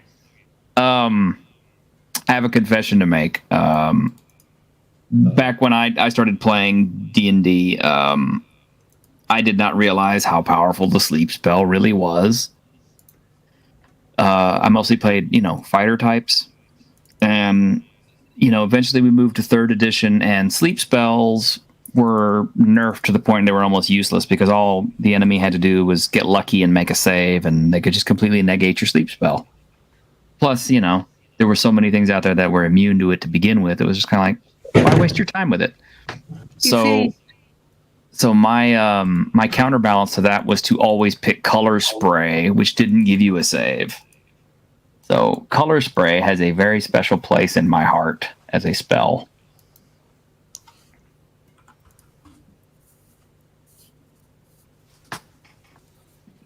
I like Chromatic Orb. That was a higher level spell, wasn't it? Nope, it was always first level back in the day. Okay. Out of Unearthed Arcana. It's not in here. Well, I guess be a dungeon master and make it up. Yeah, I guess I have to. David, get that out there. Stat. Next edition. What are we talking about? What spell? Chromatic Orb. Don't know what that does. I'll have to look that up. Oh, there's the Dominate spell. The technical yawn. So, which school of magic was your favorite from this for the wizard? Just anyone really who has read this. I always like invocation magic because I like to blow shit up. I'm going to say invocation magic is my usual go-to, but my second is going to be conjuring, and conjuring is well represented with this version of the game. Mm-hmm. I always like necromancy, but my fellow players did not like it when I played necromancers. I always felt the necromancy spells have always been a bit lackluster compared to the others. It's like playing a necromancer's cool, the idea of it, but then mechanically it kind of lets you down. Yeah. How did it let you down? It's like you couldn't control that many undead at a time, and they were always super weak to start out with. There seemed to be less choice of necromantic spells compared to other schools. Yeah. And they were less useful. Yeah, I at 3rd edition I kind of had I remember a similar issue with that because the undead would, you can make with the skeletons, but one area effect attack can wipe them all out. Yeah. That's basically it right there. Mm-hmm. I just send Flaming Sphere in there, or I put a wagon wheel on top of Tedsner's floating disc, and in 6 minutes the skeletons are dead, and I can climb out of the tree. We had an interesting encounter in a flooded dungeon once with some skeletons, and the cleric just blessed the water.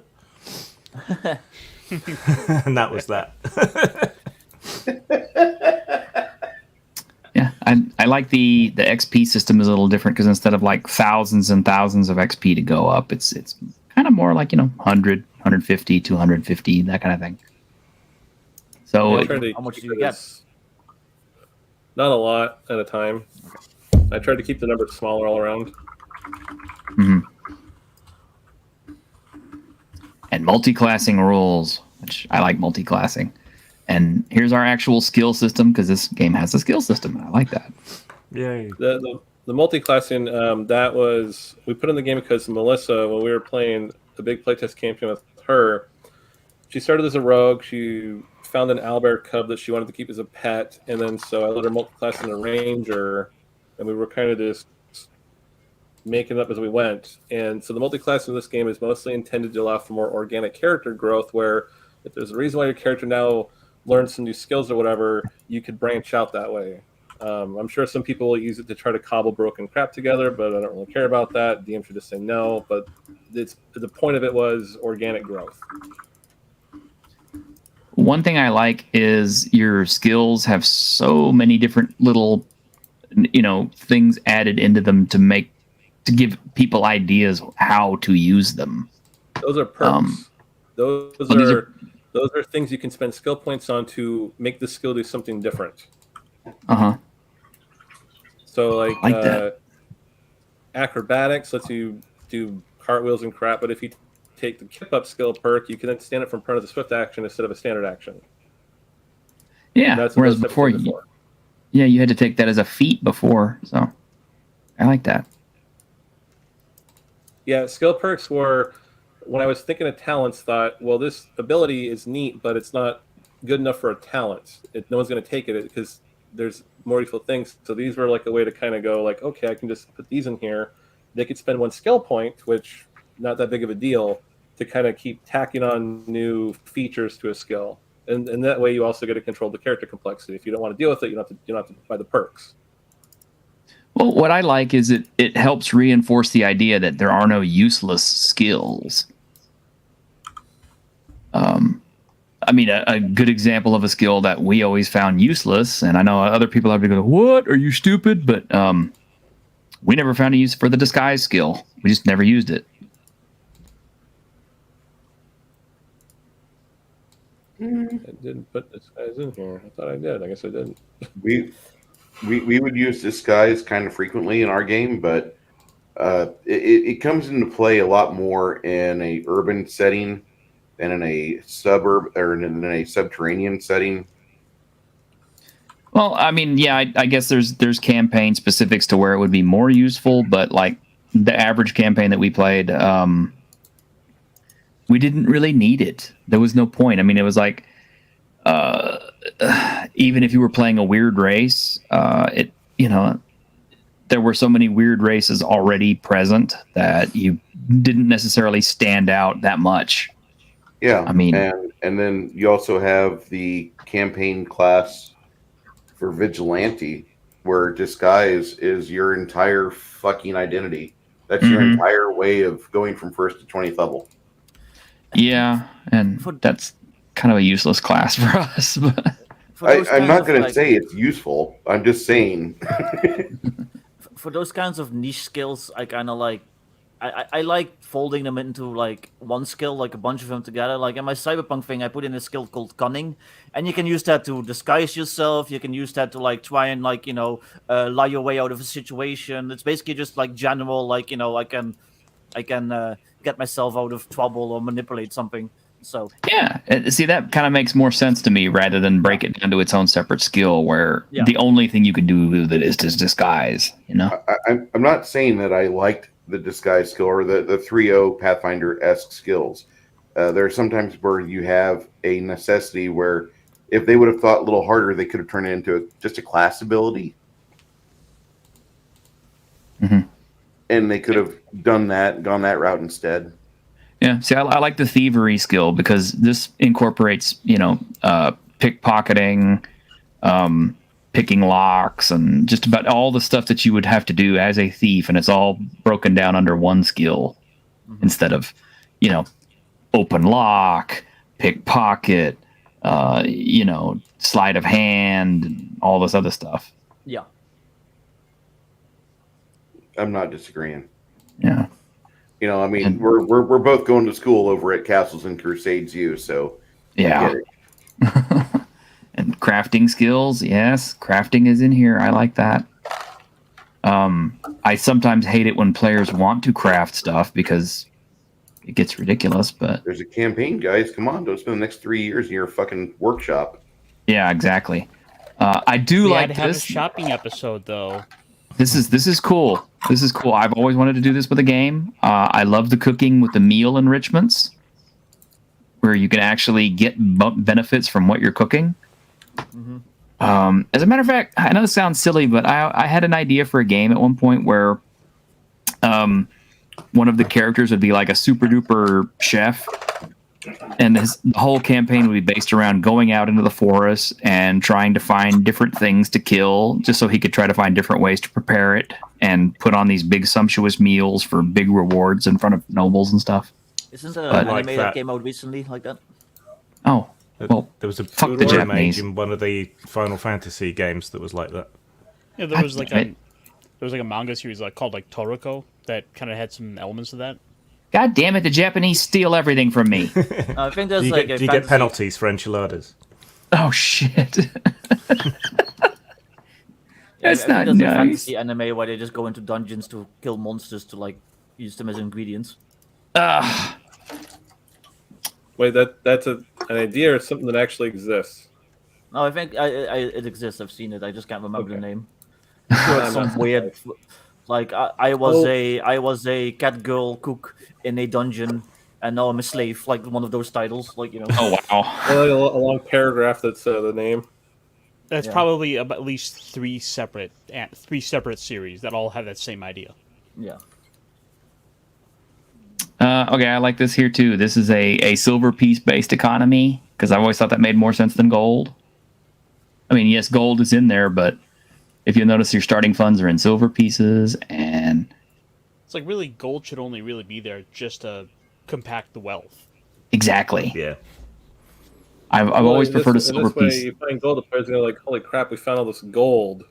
You can do a lot more with it, more valuable. It's not just like, okay, we got another bag of gold. Who whoop-de-doo gives a shit because we've got gold from the start. We keep finding gold everywhere. I don't like that. I have heard, and I can't authenticate the veracity of this statement, but I have heard that the total amount of gold ever found on this planet would fill 3 Olympic-sized swimming pools, and that's it. I don't know. I mean, but The amount of gold schlager I've drunk disagrees. well, there you go. There you go. You didn't buy one of those pills that let you poop gold? I wish. Yep. We have weapons. We have balance. And I think we're getting to something that I also like here. Okay, he's got armor class for armor, but he also has DR on the armor. Yay. I love this. I like the skill penalty kind of getting thrown in there as well. Yes. Yeah, I like that it doesn't just arbitrarily slow you down, because I thought that was kind of dumb. It's like, oh, wow, wearing this armor reduces your movement speed. I'm kind of like, and yet I can watch a channel where these guys are wearing full plate mail and doing backflips and shit, full speed. Well, games tend to be written by nerds that don't know what they're talking about. True. And for this game, I did a lot of research on weapons and armor, and honestly, the skill penalty probably shouldn't even be there either. I've actually seen a video of a guy stealthing in plate mail or plate armor, and as long as you get your arms in a certain way and you're moving slow enough, you can't hear anything. So that's just kind of like a game thing that I'm gonna get rid of in the next edition because it doesn't need to be there. Yeah, okay, that's fair. Also, but I still like the DR. Also, the DR actually, the new thing I want to do, there's no armor class, there's just damage reduction. I'm going back to Black Book, but I'm changing it up in a different way. Let me make you a suggestion that I'm using, that I've written into my own games. I also want to use DR for armor. But I have leaky DR, which is... that sounds like a... I know, it sounds funny. Yeah. It does. But hear me out. This is what leaky DR does. Leaky damage reduction, it's like it takes into account the fact that it doesn't matter if you're wearing heavy armor or not. What you're still taking blunt force trauma. You're still taking impact damage. You're still getting concussed when you get hit. You're just not necessarily, even though the shot's not penetrating the armor, there is still some byproduct of a blow. So, like, if you're wearing armor that's like DR10, right, and a guy hits you with a D4 dagger, there's still enough force behind his shot that 1 point will always get through your DR no matter how much. So that way it stops armor from completely nullifying hits altogether. Mm-hmm. Yeah, I like that. Yeah. Well, with the way I got it working, I'm playtesting with my kids because, again, if my kids can sort this stuff out, they're kind of my metric of something that's too complicated. You have defense, which is level based. So this way, level 1 fighter, a level 10 fighter is harder to hit than level 1 fighter. More combat experience, and even wizards and stuff will get a little bit of defense over time. Armor will instead give you a bonus to your defense based on the coverage, but if someone hits your defense, your armor blocks it. But if they beat your defense plus the armor class the armor gets, then they found a weak point in the armor, they hit a part where you weren't covered. So, like, let's say Gambison is AC +5, defense is 12, 12 +5 is 17. Someone 17 or higher as you, they got through your Gambison, they hit a spot where you weren't covering, full damage. Otherwise, you shave off 3 damage. So they can hit you in a window, and your armor will protect you. But if they get a really good hit in, well, then, it didn't work. Oh, and I'm not sure. This was the thing I remember from Black Book. I don't know if you brought this over to the newest edition, but mages in Black Book got an AC based on their intelligence, I think. If you took Abjurer, and that should still be in here. Okay. Which is cool. Yeah, because you have a little mage armor effect going on. And then you can actually take a mage armor talent and then a shield talent, and those ones, they have a sustain cost, so they actually reduce your willpower points to give you a bonus, because it's kind of like your wizard has. And this, you can think of this as like a cantrip, but with a cost. You can have a magic shield up all the time, but your maximum willpower gets dropped by like 4 points. Yeah. I got a scoot, as long as so you have fun for the rest of the stream. You gotta go, bud? I gotta go, but yeah, have fun for the rest of the stream. All right, take care. Well, it is 6 o'clock, so we are. Take care of yourself, Graham. It's always good here for you. Cool. See you guys later. Bye. Bye. All right. Does anybody else have to duck out pretty soon, or? Yeah, I mentioned it in the chat. We've got a game with DM Blackwell here at 7. At 7, okay. So you got an hour with me? No, I have 2 minutes. 7 Eastern. You have 2 minutes? Okay, because we're on different time zones. Yeah. I'm sorry. I've taken too long on this, but I didn't even get to talk about LFG, but and I feel bad about that. I need to. Gears. You got half to this thing. We can shift gears. All right. Well, needless to say, Victor. Yeah. Yes, and we can't forget about Victor. Yeah, this is good stuff. I love it. We definitely have to go over it more and more, like maybe on some more streams, and I don't know, maybe just break it down. Why do you think I've started breaking it down, and then I broke it down even harder? Because I was doing like 5 races in a video, and then I get into classes, and I'm like, I might do 1 class per video.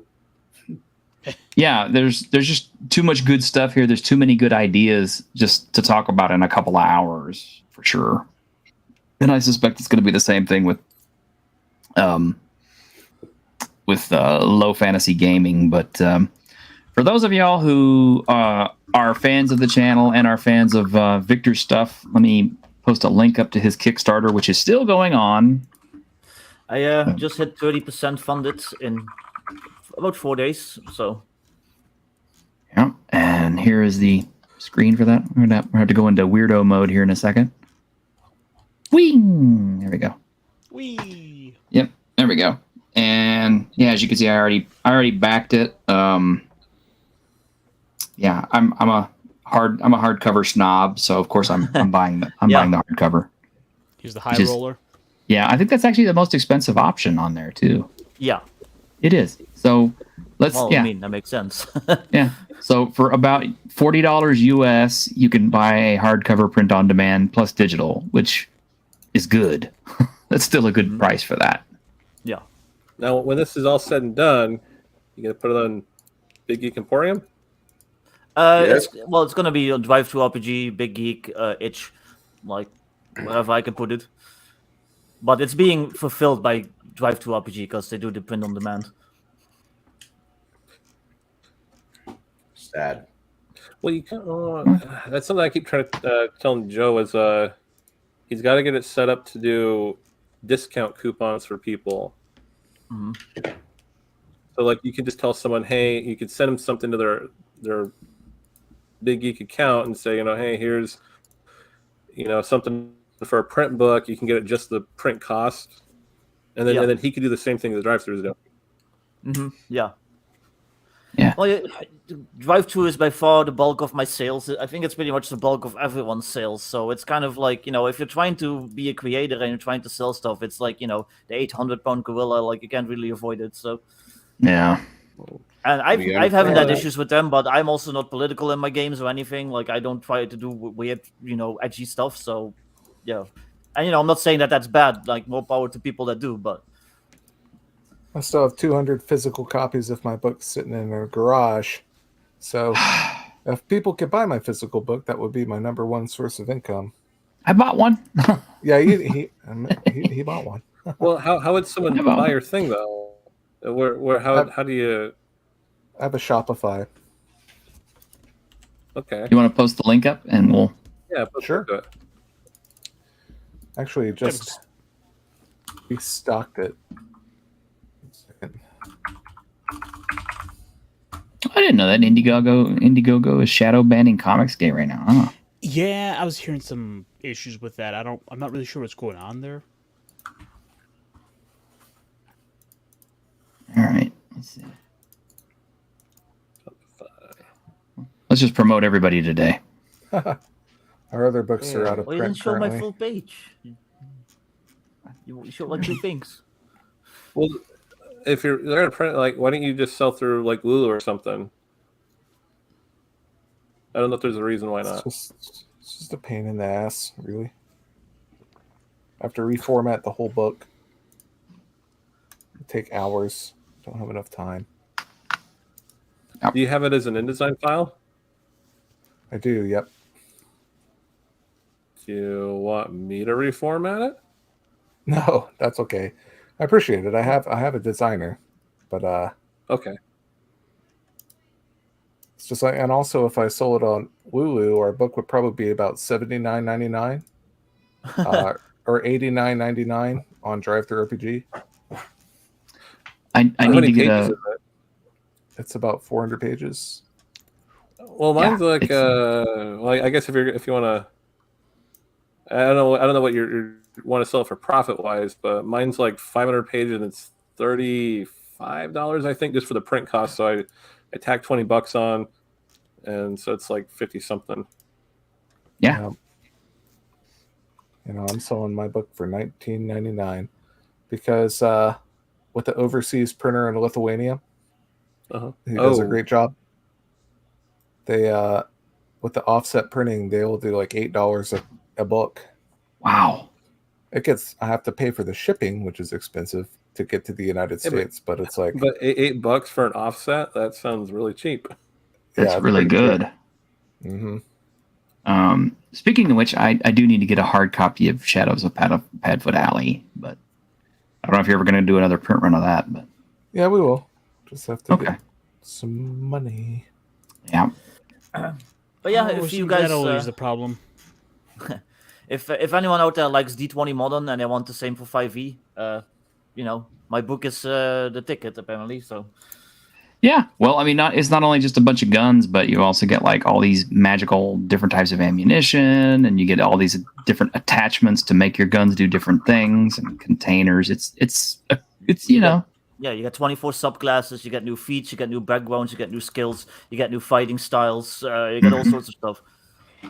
It's a really good piece of work there, guys. I mean, for $40 for a hardcover, I mean, and you could buy the the other one if you want. I mean, if you just want a PDF, it's $10. If you want a soft cover, it's $25. It's all good stuff. Yep. Definitely worth your time to check into. Oh yeah, for sure. I appreciate your time, but I have got a jet. I understand. All right. Well, thanks for hanging out with us, Greg. I love you, man. Take care. I have to go watch awful movies with a friend whose birthday it is. Does he make you watch Captain Marvel? No, he's making me watch like Mystery Science Theater type stuff, but without the Mystery Science Theater, so there's like nothing good about it. Oh no. So. Well, no, you get to be the one to make the terrible jokes. Yeah, true. Well, I'm not drinking this month, so it's like. Why aren't you I wouldn't drinking mind this if I month? was. I'm just taking a break, and it's the Kickstarter is going on. Every time I drink, I lose like 2 days just to the hangover. So I'm working all these projects. So I'm just trying to have a sober month and like get all my shit done. I get it. If this Kickstarter is successful, I'm probably gonna polish a bottle of scotch. So it's fine. I agree. That's a great idea. Yeah. Well, we're We should overtime get- anyway. So Yeah, we should like get together and do like a one-off like game to celebrate or something. That might be fun. Yeah, definitely. Yeah, I keep meaning to get a game started up here, and I never do. I always run out of time. I can never get everybody together to agree on a time. It's just one thing after another. But well, I mean, we could go play some Deep Rock Galactic. Yeah, I guess we could always go do that. Bruce, you got that one, don't you? Which one? Deep Rock Galactic. I do. Yeah, it's cool. I also have Vermintide. I got Vermintide also, and Vermintide too. The new one, Yeah. Dogtide, the 40k one that comes out. I played the beta. It's really awesome. Yeah, Fat Steven really loved it. Yeah. Have you guys seen a video for Blight Survival?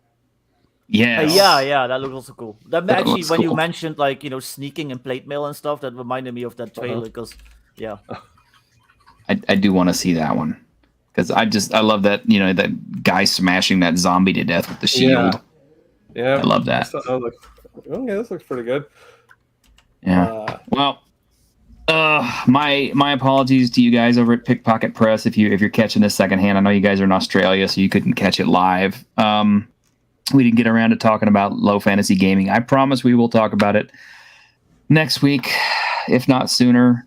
I may have to do like a one-off day and just do a little review on it because I also love low fantasy gaming and it had some good stuff also to talk about. And I just thought I could get through both games in one day, and I was just nuts for doing it. But I tried. But yes, definitely Sorry, pick up a copy of. plus pages. Oh, but it's 500 pages of awesome. So, I'm trying to hear half an hour late. Well, that's not. I mean, that's neither here nor there. Stuff happens. But let me see. Let me find a link here so that you guys can pick it up if you're interested in it. There we go.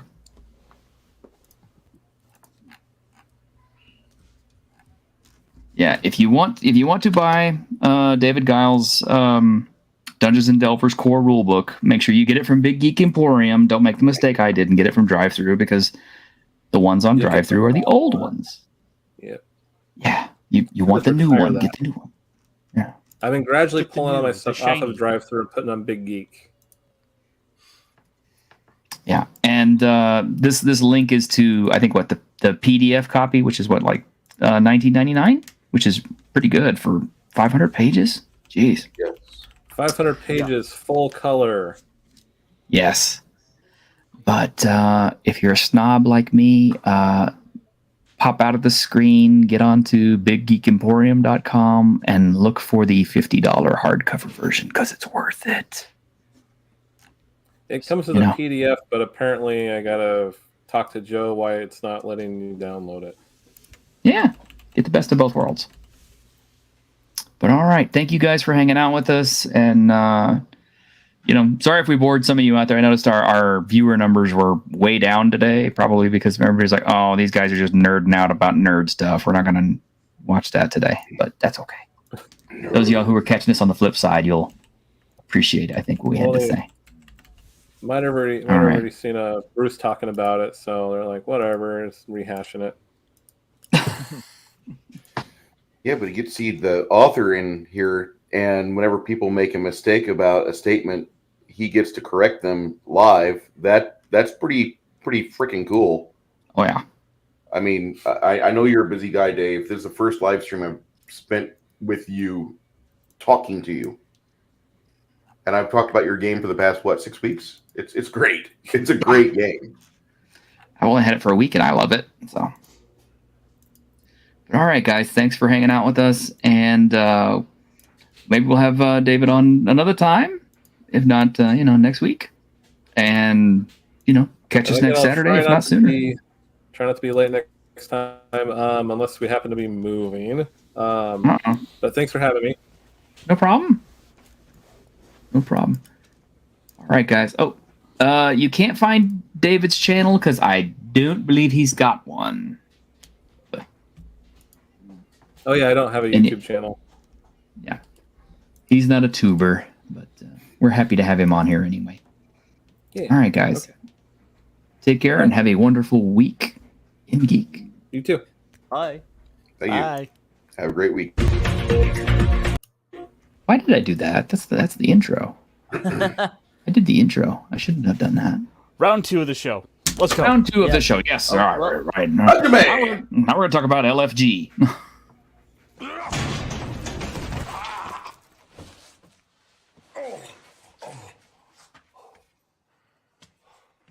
Sorry I broke your dungeon. There you go. All right. So, who wants to talk about 5th edition? No!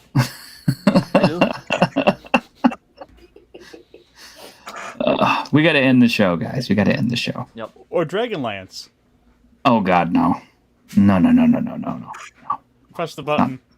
Let me press the button. Okay, you ready? I'm pressing the button now.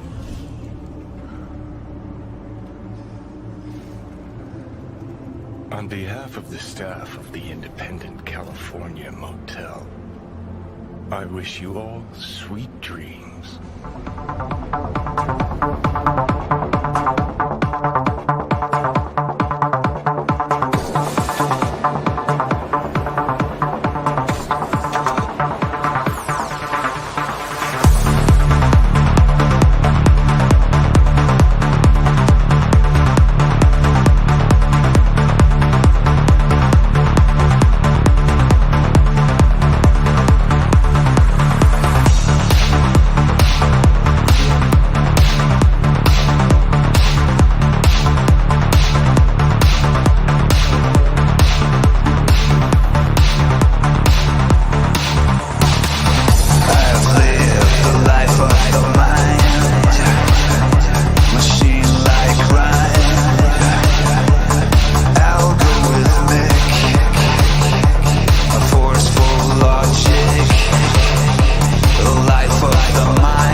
Wake the fuck up, samurai. We have a city to burn.